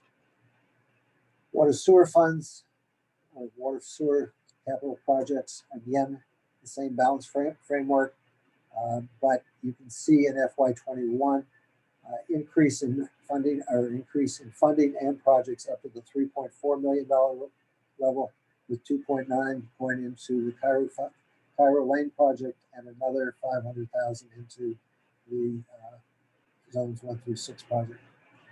Final thing we'll look at very quickly is the stormwater, and again, same story here. Whereas there was a limited amount of investment in FY20, certainly up in the game in FY21 with 2.7 million, with the projects enumerated below. Having done that, doing it very rapidly, that gets us right back to the summary that we started with. And although I could go into the divisional profiles, I'm not, unless, because I think there may be a lot of questions that people would like to have addressed at this point. So subject to whatever guidance I get, I'll either stop here or take a quick look at probably 15 or 20 divisions that make up the 11 funds that we looked at. All right, thank you very much, Mr. Anathan. The floor is open for the commission. Mayor? Commissioner Kelly? I'm sorry, Vice Mayor Davis. Vice Mayor Davis. Through the mayor to Mr. Anathan, you said you guys are scheduling to move the stormwater fee to the tax bill assessment. When was that date? It is a multi-step project. We'd have to get it all set up by December of this year. It would not come into effect until FY22. Okay, thank you. And then also, I just want to discuss, I guess, the opportunity cost that's associated with town center, and I guess the fact that we have to subsidize it from the general fund to pretty much address the shortfalls and revenue collections for rent for town center. Yes, sir. The question is? The question to the manager, what are we doing to address that?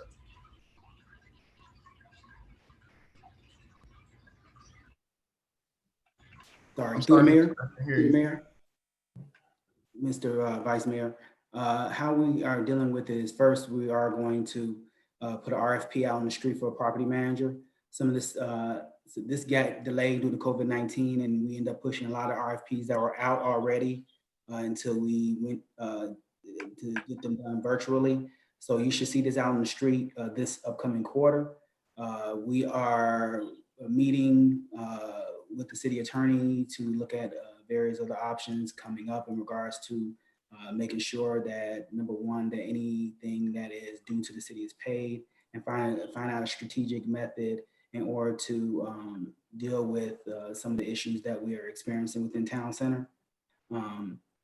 As Mr. Anthony stated, we're going to work on doing the subdivision in order to kind of reduce the tax bill in the upcoming FY, not this FY, because it's a process to get that stuff done. But that's what we're kind of looking at as far as revenue opportunities in regards to town center. One is enforcing the rent process that is currently with the tenants that are currently in the building and dealing with any discrepancies that exist. Second step is increasing revenue by reducing the tax bill by creating separate condominium units, so we're not liable for the whole building, and the spaces that we use for city use, it can be still waived as far as tax revenue. And then also, as I stated, bringing on a property manager to manage the property to get the building to 100% capacity. The building, as you all are aware, is a very decent and wonderful facility. I think we have to market it properly in order to get tenants within the building. I know there's been a lot of transition over the years with people coming in and out of the building. There is some improvements that we're making to the building. This past year, the roof was replaced on the building. As you all know, we had issues on the third floor as far as leaking and mold. So all mold remediation is actually being completed and should be done quite shortly, both on the third floor and the first floor where IT area is. So we are looking into this thoroughly in order to stop the bleeding in regards to handling the revenue issues that the town center building has brought us. Okay, thank you. I just got a few more, Mr. Mayor, if I may. As it relates to, I guess, I heard the mention of going after grants a lot through Mr. Anathan's report. Have any consideration been put towards, I guess, revisiting a grant writer? I know we had one in the past on staff, or either contracting that service out. Because being that we're up to date with our audits, we should be able to compete pretty competitively as far as grants are concerned. So have you thought about that, or has there been any discussion internally, Mr. Manager? Through the mayor. Yes, Mr. Vice Mayor, we are looking into that. I know Mr. Anathan has done several pieces of research in regards to our Parks and Recreation and other departments in order to assist in identifying grants. We do have employees within CIP and various other areas of the city that do have grant writing experience. For those larger grants, we will look at potentially subsidizing or bringing in somebody to do grant writing and have their grant fees built within the actual grant instead of the city paying anything up front in regards to grant services. So we'll be looking at those options as well. So we're going to be looking at very diverse and very interdisciplinary related process to use current staff as well as outsourcing according to what the grant is and what's required to obtain those grants. Yeah, if I may just for a moment, as I mentioned before, possibly too briefly, we have built in $60,000 for grant writing services just to see how that works out. Okay. So along the same lines of grant writing, I know we're, we've been talking about bringing a couple of buildings online, which are actually as a result of some grant funding. We got some CDBG monies to bring our set center online, as well as, Ingram Park to make lighting improvements and the like. Being that we are allocating a considerable amount of money towards the capital side, of these public spaces, these public buildings, have we given any thought to, I guess, any operational expenses? I know, we kind of had loosely discussions about, maybe creating some sort of competitive process through RFP or RFQ where entities could submit and ultimately, I guess, competitively bid to provide services in our community, ultimately, leading the city to a cost saving. So has there been any consideration, I guess, operational dollars towards those functions in the next fiscal year? Yes, Mr. Vice Mayor, to answer your question through the mayor. As far as Ingram Park, as you will see in the budget, there's been additional manpower placed in the budget to man Ingram Park. So that's the answer to the questions in regards to Ingram Park and that coverage. And as far as the set building, we're still waiting on guidance from CBDG in regards to what the use of the building could be used for. Once that is clarified, we would be seeking, number one, internal operational options, which we have not budgeted for, or going RFP, RFQ route, which that would be brought to the commission. So once we kind of answer those questions that the commission had last week, the use of the building, square footage, and various other questions you guys had, we will be revisiting it. I will be providing a recommendation to the commission moving forward. Thank you, Mr. Manager. That's all for me, Mr. Mayor. Thank you very much, Vice Mayor. Floor is open for the commission.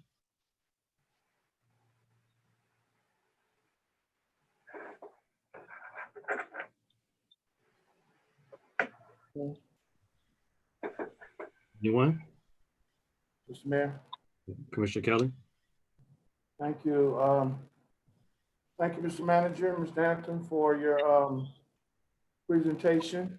We had about 6 or 7 closings, trying to be very thorough, so I do appreciate that. Some questions generally, if you can't answer them, you can always give it to us later.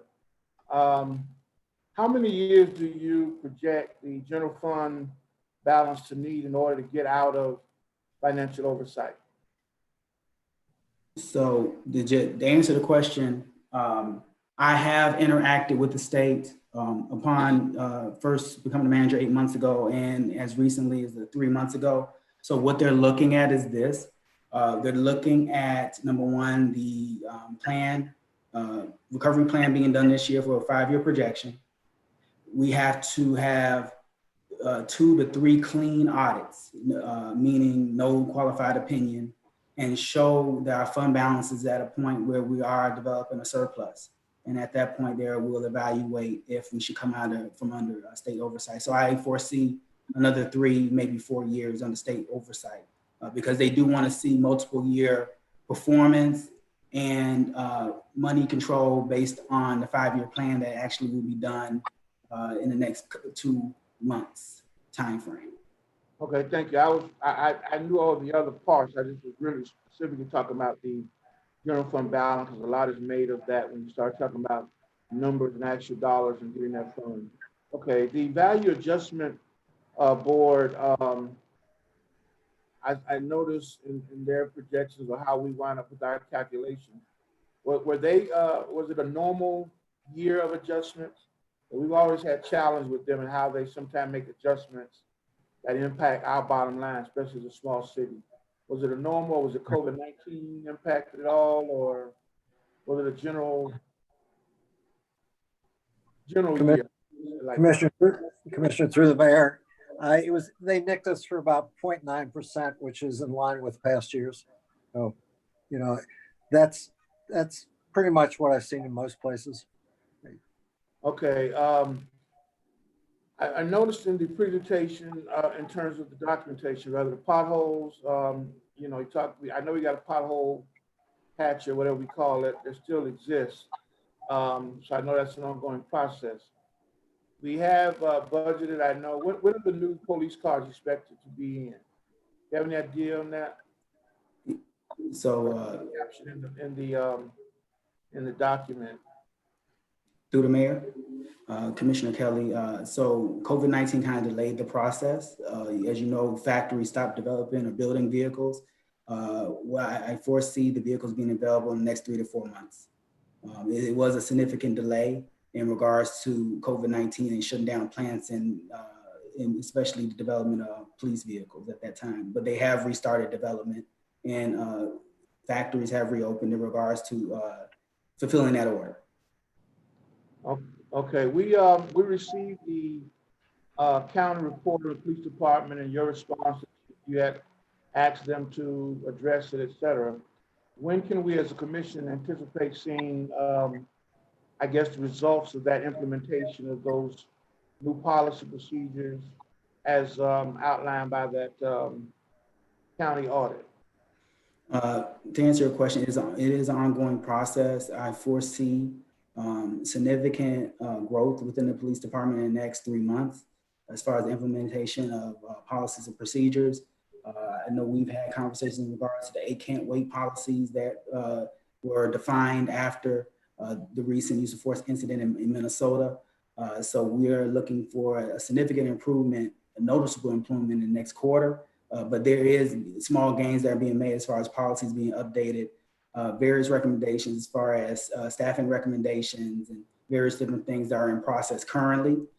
So we are looking favorable for significant experience changes in the next quarter, but I will be providing the commission a thorough report in the next month as far as the gains that were made since that plan was developed by the chief about a month and a half ago. Okay, illegal dumping is still a major issue. I know Mr. Anthem highlighted the fact that you've installed some high intensity lighting to try to assist with that. Have we installed all of the lighting that we plan on putting up as it relates to assisting with that effort? So through the mayor, I'm going to have our public works director speak on that. Mr. Austin. Yes, the lighting project is going to be a citywide project with the exception of Shahrazad and Shahrazad Boulevard on Northwest 139th Street. The rollout is expected to start in mid-August, and it's going to be addressing all of the lights within the city limits. So it's not actually going to start till August? Yes, sir. And it's actually citywide? Yes, it's citywide. Okay, thank you. Don't go too far. I got a couple of public works questions, but I'm not there yet. Mr. Mayor, continuing if I can. You have the floor, sir. Okay, the finance on page 8, Mr. Hampton, Mr. Manager, talk about finances and the resources get caught up. What would that require? Will the staffing that's been proposed do that? Because I noticed you said the 18 audit used up all of your resources, which caused you to be delayed on your normal stuff for 20. So will the staffing adjustments you plan to make get you caught up? Yes, so the staffing adjustments that are projected for the next FY will provide the appropriate staffing in place to achieve the day-to-day operational goals that we have been attempting to achieve over last year. Furthermore, we're still doing a diligent search for a finance director, forthcoming a report from Human Resources next week in regards to that to make a recommendation to the commission if we stay steady with the job description and salary that was projected, or if we should go up on the salary based on the difficulties we've been having as far as the recruitment of a finance director. But those recommendations in the next FY budget, based on talking to our financial consultant and looking at the overall department and making sure it's successful. Yes, those personnel recommendations will bring the department to a point where they'll be able to be self-sufficient. Okay, thank you. Mr. Hampton mentioned about the property tax assistance, and if not, we don't anticipate any slowdown because we anticipate folks will buy up those certificates. I know the county has been talking about a potential plan of allowing homeowners to, instead of having to pay their property tax at a certain, one time, they potentially be able to spread it out over the course of time. That's something that's come up in their meetings. So I would hope that, Mr. Manager, I'm going to follow up, and since the Vice Mayor sits on the League of Cities, I'm quite sure he would follow up, because that is something that would definitely be needful for our homeowners because of COVID-19 and the impact, going into next year and paying property taxes, that maybe we get a little relief on being able to spread it out as opposed to having that one lump payment. Have you heard anything about that, Mr. Manager? That looks fairly new. No, I've heard some rumblings about it. I know we kind of brought it up briefly, a couple of city managers meetings, but nothing in detail yet, as far as a detail. If I may, the county has always had an installment plan basis. I think this is just a variation on that. Well, I'm not talking about what they already do, Mr. Hampton. I'm talking about something that 3 or 4 of the county commissioners are pushing in addition to that, give some relief to property owners who they feel will be impacted because of COVID-19 being off. So I want to make sure we don't get lost in that loop, because that would be beneficial to our homeowners as well. On page 9, the 1.4 million contingency that you have set aside, what's the anticipated use of all, whatever that contingency would be used for? Yeah, if I may. First off, the code requires $1 million set up there. And it's there for the unknown. It's there for hurricanes. It's there for revenue shortfall. I mean, you just don't put a budget together without a reasonable number in there to try and keep you out of trouble. And even more so this year with the revenue being so uncertain. Okay, so it's not limited. That's what I'm really getting at. It's not for known causes at the moment. Is that a yes, or I mean, it's not. If the word was limited, if we need more than 1.4 million, unless we can find other savings, then you start to cause your reserves to start to go negative again on you. No, I don't mean any more. I'm just saying within that 1.4 hurricanes or whatever unforeseen that comes up. Yeah, I mean and if we get hit with 2 Force 5 hurricanes, then it's not adequate. It's just a starting point to try and say there's some unknown out there, and let's use this number as a starting point. Okay. Will the reduction, Mr. Manager, and the staff, I guess, in the water and sewer fund, is that going to be absorbed somewhere else, or is that just going to be attrition, or they're not there already? Or I know with the county doing most of the stuff, is that the reason for that? Mr. Anathan? No, I think, Commissioner, I think you picked that up from a note that was included in the budget, the city manager's budget message. It talks about a reduction of 2. In fact, I'm not sure how I managed to do that. It should have been an increase of 2. The enterprise funds recommendation is to increase them by 6, half of which is stormwater and half of which is in water sewer fund. So that's just okay. It's an oops on my part, my bad. I apologize. Okay. No problem. Do we anticipate any, I don't think the Vice Mayor asked this question, that I was thinking in terms of the industrial park area with assessments to deal with the infrastructure and or drainage. Is that still the thought process for that area? Yes, sir. That's still the thought process and has been discussed as recently as today. And again, that's something you would put together by December in order to even have a possible in place by end of next year or whatever, the year after? So I'll move that question to Mr. Austin, because that's the individual department that will be spearheading that effort. Well, Adequate assessments will be based on the implementation study that's now being ramped up to be performed.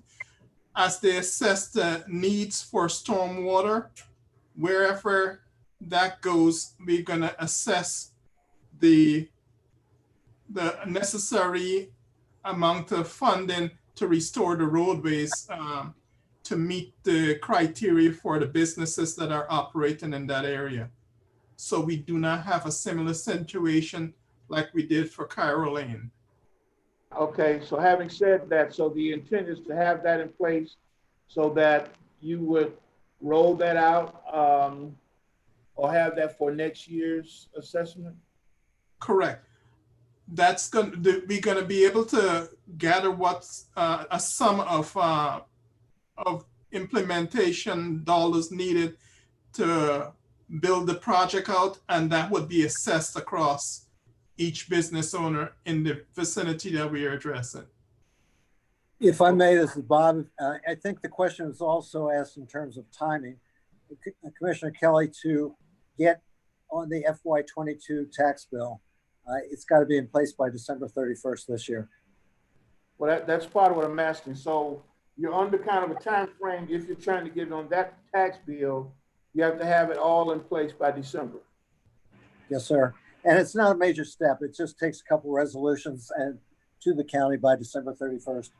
You're saying it's not a major step, but you got to still have some dialogue with folks out there, and you know it's not as well. You know what? I'm gonna go that route. Okay, thank you for that answer. I guess really this one is you have money set aside for utility billing litigation, and I know that's because we've had some issues with whether folks were billed properly, et cetera, and we have some dollars you've set aside. I'm assuming you've done that in consultation with the attorney, Mr. Manager, kind of knowing what may be out there based on what you've heard. Mr. Anathan? Yes, definitely. Certainly was guided by the city attorney on those numbers. And I didn't directly address them, but it's in the range of $500,000 between legal fees and potential settlement.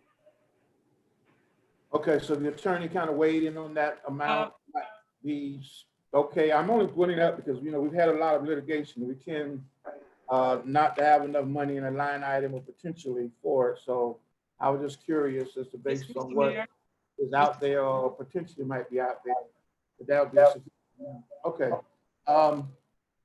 Somebody saying something, Mr. Mayor? Yeah, I believe the attorney wants to say a few words on that subject. No, that's okay. It sounds like you're finished. Thank you. No, I'm not finished. You got something to weigh in on that? No, sir. Okay. All right. So that $500,000 is sufficient. All right. Moving right along. Thank you. In the stormwater, you got an increase in staffing, specifically related to, I guess, because of the projects you got coming online, Mr. Manager, I guess the Public Works. Mr. Anthony?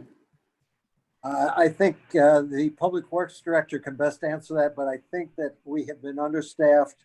We now recognize that the funds are there to allow us to do what we should do on a timely basis. But again, let me defer to the Public Works Director on that one. This is going to deal directly with the maintenance of our stormwater drainage system. We currently do not have adequate staff to actively clean our stormwater inlets and cross piping, so we are addressing that need right now.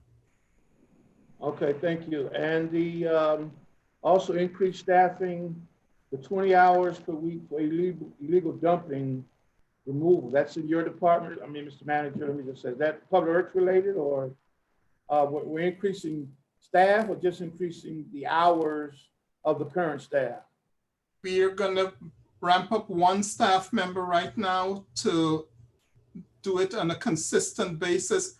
Right now, in order for us to collect illegal dumping, we'll have to rob some individuals from the roads and streets section and send them out to collect illegal dumping. With the implementation of an additional full-time employee, we'll utilize them as needed for collecting illegal trash. and as part of our pothole maintenance strategy. So I'm assuming this person would be able to drive the truck and do all that stuff as related to. Correct. Correct, sir. Okay.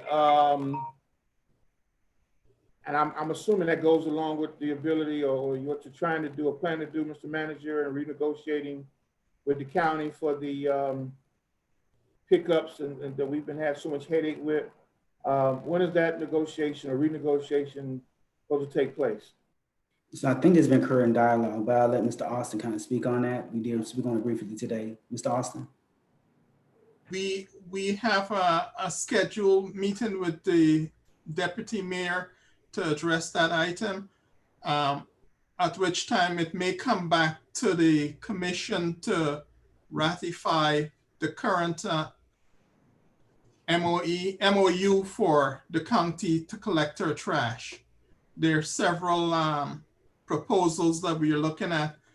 We do not want to comment on it until we have a firm negotiated agreement. Okay. I have a couple more and I'll be done. You mentioned, the Vice Mayor mentioned earlier too about town center. I've been talking about having to subsidize that. I noticed in the comments about looking into condominium units, I guess to deal with the, I didn't really grasp that. I read it, but I didn't really understand it. Can you elaborate on that, Mr. Manager? Mr. Anderson? I'm sorry, I missed the question. Say again, please. He wants to know about condominium units, how the concept came about. Can you explain it? I'm sorry. I apologize for missing that. This is being recommended as it was recommended to us by the county. What they said is, as long as you have separate, if you have condominium units, each one is going to get its own property tax bill. The only ones that would get a property tax bill are those that are occupied by for-profit tenants. All the other properties would be tax exempt by virtue of not having a for-profit tenant in that space. So we would do that offset what we're paying now in property tax? We are going to incur property tax this year, I believe, for the first time, because we picked up a for-profit tenant. We will pay in the range of $160,000. At least $50,000 that does come back to us, so it's a net hit of $100,000, and we do have the ability to pass off some of that to some of the current tenants. That has to be sorted out. Has to be sorted out. Okay. Yep. And also regarding delinquency on the old water accounts, I know there have been talk about some kind of program or initiative to try to recoup some of those dollars. Do you have an amount of what's realistic that you might be looking at? I'll ask Ms. Lazier to answer that question. She's spearheading that project currently, and as well as Mr. Austin as well. I'm sorry, actually, Mr. Austin's spearheading it. We just moved water billing under Mr. Austin's group. So go ahead, Mr. Austin, you can answer that question. Right now, the trend that we're seeing, Commissioner, is that the majority of our outstanding debts are belonging to tenants rather than owners. In offloading the tenants, since it's going to be a rather arduous and probably costly project to get tenants to pay on their outstanding balances, the $7 million outstanding debt may come down to about 2.5 million when we get through the whole evaluation process. And that 7 million is inclusive of some of those big ticket folks, I call them. Yes. We're going to use theirs as well? Yes, sir. Based on we don't think we can collect? No, as we are going through the process, we're realizing some credits. We get some credits? Yes. I don't want to spend a lot of time on that. Mr. Manager, you might want to give us something a little more detailed on that. I could spend another hour when you just said credit, so I want to hold up time. So I pick up here and follow up on that one. The last couple I have, in roads and streets. I noticed, I think Mr. Anthem, you mentioned there's one additional person or two people being recommended, roads and streets. Yeah. There is one additional person being recommended that is actually two half people, which goes back to what you were talking about before, which is the additional staffing to remove all the illegal dumping. Oh, so so how many people are going to be added to roads and streets? Let me just ask that question. 0, because you're going to see the increase in the division called illegal dumping. So the illegal dumping person is going to be working on roads and streets. Yeah, it's really two half people. It's going to be a heavy equipment operator and a maintenance worker. It's going to be a right now it's being staffed on a catch as catch can basis out of roads and streets. With the one additional person, it's going to work out to, we're actually going to charge that illegal dumping division for one full person, which is going to work out to 1/2 of the time of a heavy equipment operator, 1/2 of the time of a maintenance worker. So if you're looking at government funds, the increase actually comes in the illegal dumping division. Okay, so you're going to have kind of similar what you have now, a couple of days doing a pothole, a couple of days cutting grass, a couple of days doing whatever, with that one additional person being added to your current staff. That's Correct. basically going to wind up being. Yes, sir. All right, I know we ain't trying to add nobody. I have a challenge with that. I think that division or that area needs 2 people that focus, because we make a lot of demands on them in a lot of areas, whether they're part-time positions, whatever, but I think they need more folks, especially now, what's going on where you got folks having to be off.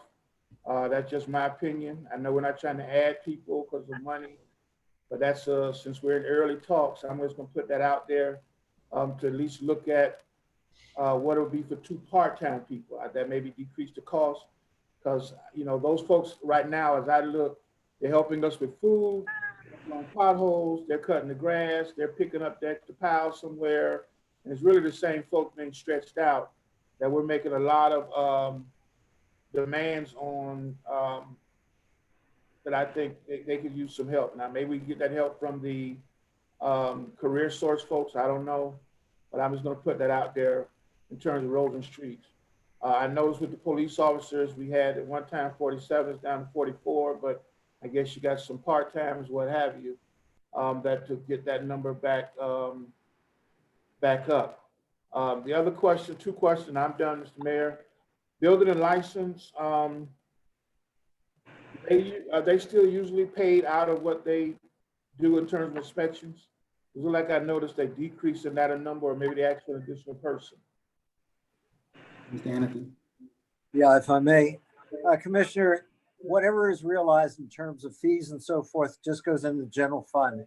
There's not a direct correlation between funds received and expenditures in that department. So they ask for, I think they asked for an additional person. We're not giving an additional person. So they're going to have the same number they've had. That's correct. They asked for 2 additional part-time people. Okay, we don't, Mr. Manager, I guess we don't anticipate needing any additional bodies, consider the infrastructure, the capital improvements and some of the other things we figure are going to be taking place going forward. I just want to go ahead, Mr. Anthony, you're going to answer that question? Yeah, the people that they asked for were really inspectors. They weren't really related to the building side of it. They were much more involved in floodplain management and part-time building official work and so forth. So it really wasn't related to permits and all the things related to new projects. Well, more of an office person, what you telling me? Field inspection, minimum house. They wanted to additional part-time person for minimum housing inspection, and a part-time person to act as a part-time building official. Well, I bring it up because we seem to have a lot of challenges with the housing inspections and those kind of things already. That's why I brought it up, but we'll see what happens. The last thing I have is on mobile home license, this is really a question to maybe even the attorney. Because we have a lot, I was noticing the amount that you potentially have there, not a whole lot, but is there any way to create a division of that? We've got a lot of folks with mobile homes in their yards, and quite honestly, they're renting them out like living quarters. People don't want to admit that, but that's just reality. Is there any way we can put a license or something on that? Because they're doing it. And I get complaints about it all the time, and I see it all the time. People living in the trailer house or the mobile home or the RV right next to the property. And maybe that's something the attorney can look into and give me an answer, give us later. But I know that'll be revenue because it's occurring all over the city. So I'm just putting it out there. Thank you, Mr. Mayor, Mr. Manager, and to your staff. Thank you for your answers. That's all I came up with in the short time I've had it. I only had a day or so to look at it. So I'm quite sure as we go forward, I have some additional questions. But thank you for your responses and your due diligence, and I'll wait for any additional comments or follow-ups that you can provide. Thank you, Mr. Mayor. Mayor Paget. Commissioner Bass. Thank you so much. Thank you to Vice Mayor Davis and to my colleague, Commissioner Kelly, for asking those questions. That makes my list much, much shorter. So I just have one question I would ask. I don't see it in the budget. Maybe it's there, I just don't see it. Is there any funds in the budget to make whole those employees who were asked to take a salary cut, or however it was stated, months ago, years ago, whomever, that are still working diligently for the city and still working on their pay cut that have never been made whole? Is there any funds available for that? Anything? No, ma'am, that was not addressed. And the reason it was not addressed is a subject that the state wants to have integrated within the 5-year plan. Secondly, the state is the entity that directed the city to make those cuts. And some individuals were restored, some weren't. And I know I've had this conversation in past commission meetings, maybe 6 or 7 months ago, in regards to the subject. But any staffing, salary increases, changes in salary, living wage increases, anything in regards to salary will be hopefully addressed in the 5-year plan as Mr. Anthony kind of goes through that process and actually looks at our 3-year salary survey that was done by our Human Resources Department.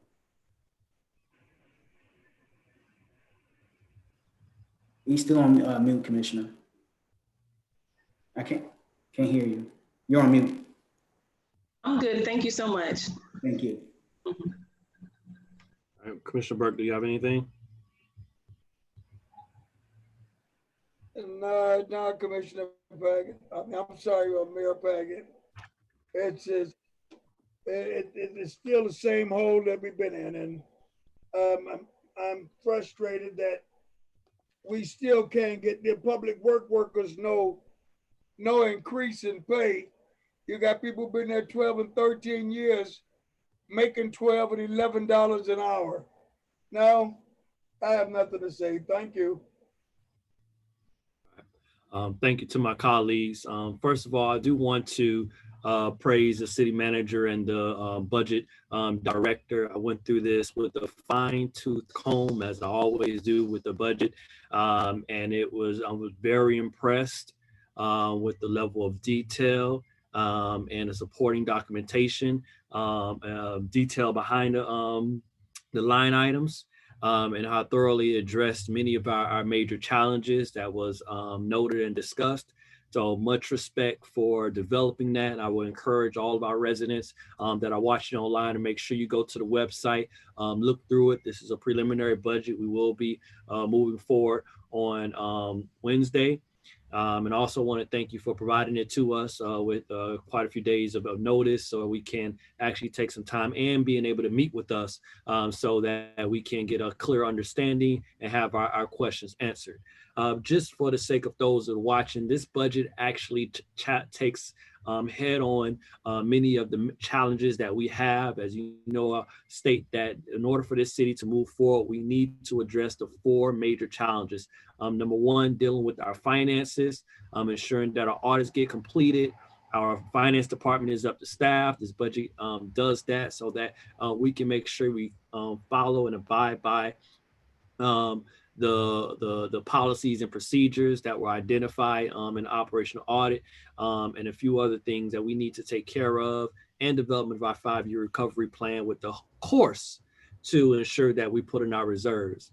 At the moment, this is a challenge, and I want to get to this about how we're going to make some sacrifices as a community to get those reserves up to a point to where we can get out of this financial oversight. That's still a major challenge that we need to make sure that we address. I'm going to talk about that in a moment.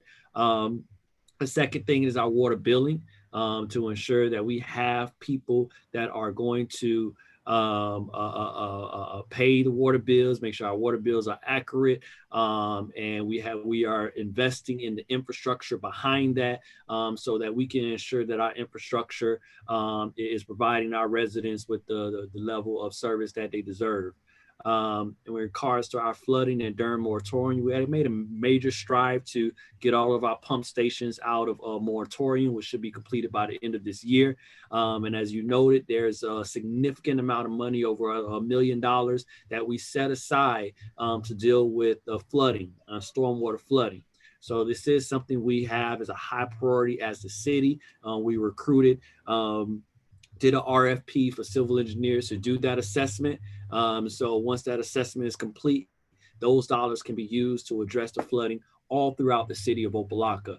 And the last major challenge is our roads and streets. As you heard, we have literally addressed almost 90% of the potholes throughout the cities and many of our residential communities with the street paving we've been doing. And we're looking to do just a few more miles, but now we're focusing more on major capital improvement projects, such as Cairo Lane. Since being on this day, this has been one thing that we talked about, getting Cairo Lane done. I've done saying when it's going to get done, but I know we have a significant amount of funding allocated to get it done, and also third parties to manage that process. So this budget is moving this city forward. And I just want to shout out the managers, staff, and everyone for putting on in and being very clear with the objectives that we need to do in order to move this city forward, including addressing things like beautifying our city with illegal dumping, putting in sidewalks, making sure our town center, city hall is properly managed, and changing how we do business in COVID-19 with the investments in IT and infrastructure. My only challenge that I do have with this budget, and it's really within the CRA, is regards to the investing in the renovation of our city hall. That is probably the most public outlook on the status of the city, outside of these streets, outside of getting these water bills and addressing the flooding. People coming into our city, seeing our icon in the situation that is in, it's disheartening. And I know as a CRA, we allocated funding for that, but in this actual budget, I didn't see the actual CRA funding. So Mr. Manager, Mr. Gay, or someone, could you please speak to why is there not a specific line item for the renovation of City Hall in the CRA's budget?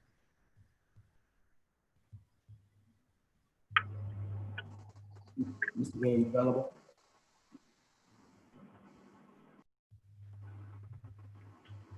Mr. Gay? Yes. To the mayor. All right, Mr. Gay, I think you have to log off and log back on. We can't hear you at the moment. Just might. I can answer that question, man. So part of the reason it's not showing up in the CRA budget is twofold. The first thing is the project has assessed by architect in order to understand what the actual updated cost would be to renovate the old City Hall building. I know there's 175,000 allocated. I know CRA typically has to pass their budget prior to us as a city implementing and placing their budget information in there. So twofold, the CRA has to pass their budget to address at least the 175,000 that was spoken about to be included for the Old City Hall project. And as Mr. Gay stated in an earlier meeting, I'm sure once the architect does their review of the Old City Hall and that amount goes up, the city will be requesting that the CRA potentially put in more money for the project once we get another estimate done by an unqualified architect. Thank you. Thank you. The other thing, and I echo Commissioner Burke's sentiments about a living wage, and also Commissioner Bass, making sure that our employees have respectable pay for the work that they do. But I do understand the financial situation that we're in order to take that. And that's what my other concern that I want to put towards my commission about. As you look in the budget, there is investments in parks and recreation, and actually bringing in 2 more people to, I think staff Ingram Park, and those things. And due to COVID-19, we know our parks are currently shut down, and this COVID-19 isn't going to go nowhere at the very least until the end of this year, if not for the next year. And we are constantly having to shut down City Hall. So I know personally when we as managers of our household budget, when money gets tight, mostly our leisure activities are reserved and cut back. So I was wondering to my commission about the thoughts of maybe taking a little more cuts to parks and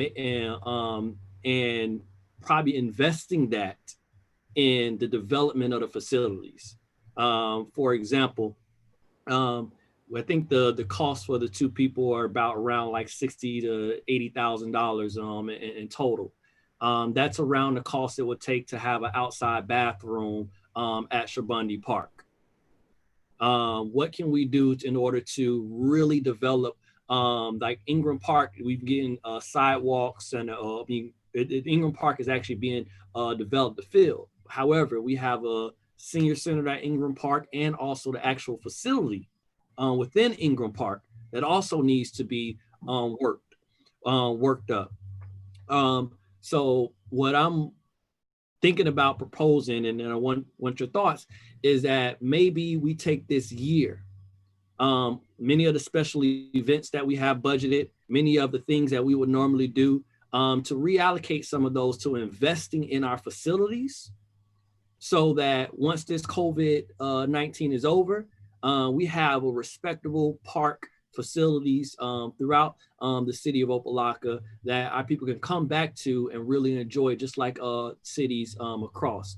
And that's the thing, like in order to make investments, like we have to make cuts because we don't have anywhere the money to go. So I think this is a prime opportunity for us while our parks are basically shut down, to reallocate some of that funding that would normally be the programming and put it and invest it in the well-being of our parks. So that's what I would like to propose and get thoughts on the commission. So see what other people think about that. Mr. Mayor? Commissioner Kelly? I can tell you now, I'm trying to follow your thinking, because if I heard Commissioner Bass or Commissioner Burke, they were referencing the folks you got now trying to do something with the money that they're making. You're proposing taking money from potential future park folks to put into infrastructure of the buildings, which is a whole nother discussion. I thought they were referencing money for folks who are underpaid or under, have not seen any kind of revenue increase in their checks. So did I miss something? Because if you're going to, even if you're going to take the 68,000 that you propose, that's the number that you would be saving on park staffing. I thought they were addressing the fact of trying to do something with the folks who are making $12,000 or dollars or whatever was referenced and doing something with their pay. I think if you're going to look at saving any money, as Mr. Anthem has talked about, if you're going to try to save, you want to put that somewhere in your catch up on your fund balances in the deficit. But I thought that there seemed to be two different things, what I heard them talking about and what you're referencing about putting it into the infrastructure or the maintenance or whatever of the buildings. That's a discussion that could be had, but I'm not clear if that's what they were referencing. Maybe I didn't understand them correctly. So I'll wait to hear them explain that. Thank you. Actually, I think you didn't. Yeah, I don't know if you got clearly what I was saying. The idea of living wage and restoring employees' pay isn't connected to this at all. That is something that I also wish for. However, due to our current funding and also the state recommendations and the payment plan that we need to put in place, discussions about bringing people up to respectable wages isn't something that is fruitful for this current budget, at least at the moment until we get the pay plan together. So that's completely separate. And I'm not actually proposing a number at all. What I'm hoping is that we can give some direction to the city manager, the parks director, to make that as a priority. Let's at least look and see if we were to cut back on, if you look at the park budget, they're like special events. Like we have a back to school drive. We have all these things that we invest money into. And like you said, they were proposing putting new people at Ingram Park. So during this time of COVID-19, where our parks are shut down, like there's not going to be anybody at Ingram Park at the very least, and probably to the end of this year, after this second wave come through, and we may not be having in-person events in the city. So what I'm thinking about doing is asking for the manager and the parks director to really look at what part of our facilities need the highest level of work and investment, and seeing how we may be able to refocus some of our dollars that would usually be towards programming to investing in the facilities, so that when we do come back, people come back to a better Opa-locka, a better parks. So Commissioner Burke, Commissioner Bass, anybody else? Vice Mayor Davis. Mayor Paget, if I may. Commissioner Bass. I think I understand what you're saying. Correct me if I'm wrong. Just to reiterate, I was talking about making our employees whole, period. Again, correct me if I'm wrong. I think that you're saying that because we won't have no need for the special projects for Parks and Recs, that those are the dollars that we will use for whatever projects that needs to be done on the brick and mortar part of Parks and Recs. Yeah, basically, but we'll leave it to staff to figure that out. I don't know exactly how they will rearrange it, but I would like them to at least come to us with something that gives us that option. That's all. Okay. Mr. Mayor? Commissioner Burke, Commissioner Burke. Okay, Mr. Mayor, first of all, the money that you talked, the back to school drives, the Christmas drives, if you're looking for money to save from the city, I think for the back to school drive, I think the city might have gave $300. I think for the Christmas drive, I think the city gave $500. So the city don't really put much money into those programs. And if we're talking about, I'm very passionate about this. If we're talking about finding money to redo our facilities, and when we still, like I say, have employees here that that is still struggling. We have some employees that's working for us that's eligible for food stamps. And if we got your money that we can take and build a bathroom for outside for Shabandi Park or whatever, wherever we're gonna build it, that's money that we can help these employees. I'm telling you, Mr. Mayor, I don't know whether you talk to some of these employees in public works. I'm talking about the employees that do the work. We got several people up on the 4th floor that does nothing. But you got the workers out there in the field, and they're struggling, Mr. Mayor. They haven't had a raise. They haven't had anything in about 12 to 15 years. So if the manager or Mr. Hampton is gonna find some money to do something, they need to find some money to help them workers that's struggling in public works. That's my take on it. Thank you. Commissioner Burke, I've been advocating for a living wage. Like that's one of my biggest things that I've been pushing the manager since he first got here for. So I'm in a agreement with making sure that our employees are up, as I stated. And I'm also not specifying any particular event or project.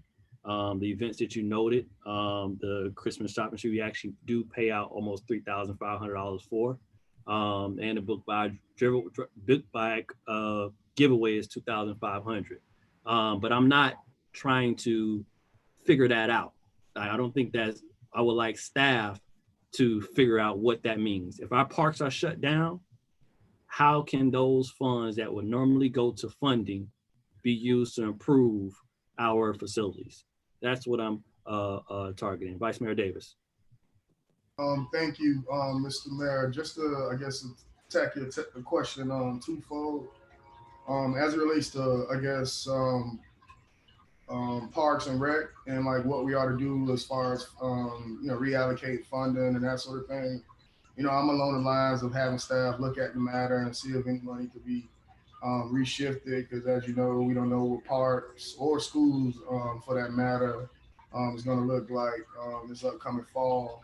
So, I, for one, would be in favor of reallocating resources as long as it's in line with, staff recommendations and kind of what they see best fit with what's going on around us. As a part of the, the parks and that sort of thing, what was the other, I think the other side of your question was, what was it? Can you tell me the other side, Mr. Mayor? I'm sorry. It was one of those parks. No, you hit it right on the head. That's all. All I care is once we stopped the reallocating the funds that we would normally use for park programming during this time into making the parks better. That's really it, and having staff figure that out themselves. So you already hit on it. So that's. Okay, so just to kind of touch on the pay plan, since many of my colleagues also talked about that, and I guess making our employees more whole. From my perspective, I've shared it with the manager in public meetings as well as staff. Just my dissatisfaction with our relationship with our labor contracts. So as you know, our PBA contracts as well as our ASME contracts, both have provisions in it, that dictate certain pay raises. For example, I don't know if you guys saw it in the budget, but our police officers are getting raises. I have no problem in, of course, bringing our employees whole and ensuring that, any sort of increases in pay are directly attributed, to merit and, performance. I'm a big advocate of cost of living adjustments, and I know at some point as we work through negotiations, because I believe that both contracts are open for collective bargaining. I would hope that long term we address that strategically, whether it's in the 5-year plan or whatever we decide on internally as a board and as an administration. Thank you, Mr. Mayor. Commissioner Burke. Yeah, that's something else that needs to be looked at. You see, I guess the police department would have a better union, the PBA, so they can continue to get their raises.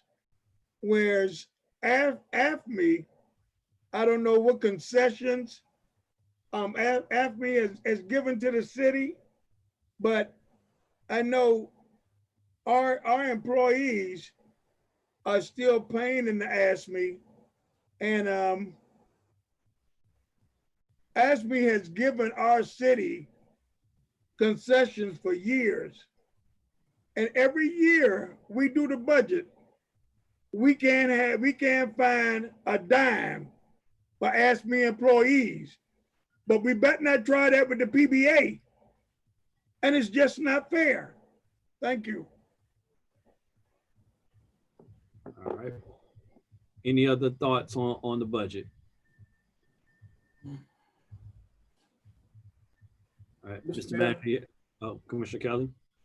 When will we get, I guess, from what we've addressed, outlined, suggested, want to see documentation of thoughts on, Mr. Manager, when can we anticipate getting that information, since the first part is going to, well, you know, the first part is going to be next meeting, which is next week.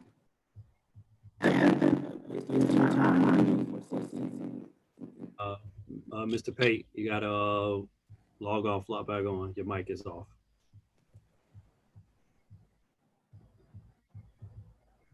I think he asked Mr. Anathan to answer that question.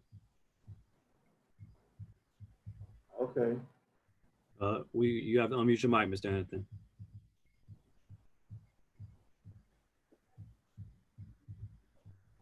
I apologize, it kicked off on me. I didn't realize that. I think the question is, in preparation for next Wednesday's commission meeting, how soon can you get some idea of what's been discussed tonight and options you can look at? I'll need the weekend, so it's going to have to be Monday. Can't be any later, otherwise we'll be back into Wednesday. So by Monday afternoon, we'll have to deliver options and for your consideration. Okay. Thank you, Mr. Mayor. Mr. Mayor, Commissioner Burke. can I ask Mr. Anderson a question, please? Yes, through the manager, yes. Through the manager. Mr. Anderson, when y'all was preparing this budget, did y'all have any conversations with AFME? No, sir, I did not directly have any conversation with them. Thank you.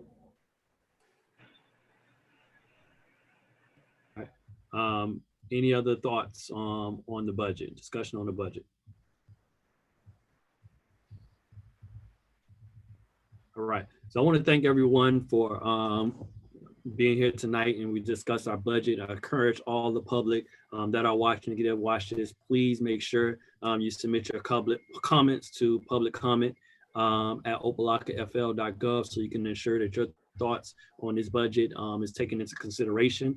We do have a meeting coming up this Wednesday where we will be discussing we'll be approving that budget preliminarily, so we can send it to the state based upon our contract with the Oversight Board of August 1st. Once they get their reviews, then it comes back and we will actually approve it from there.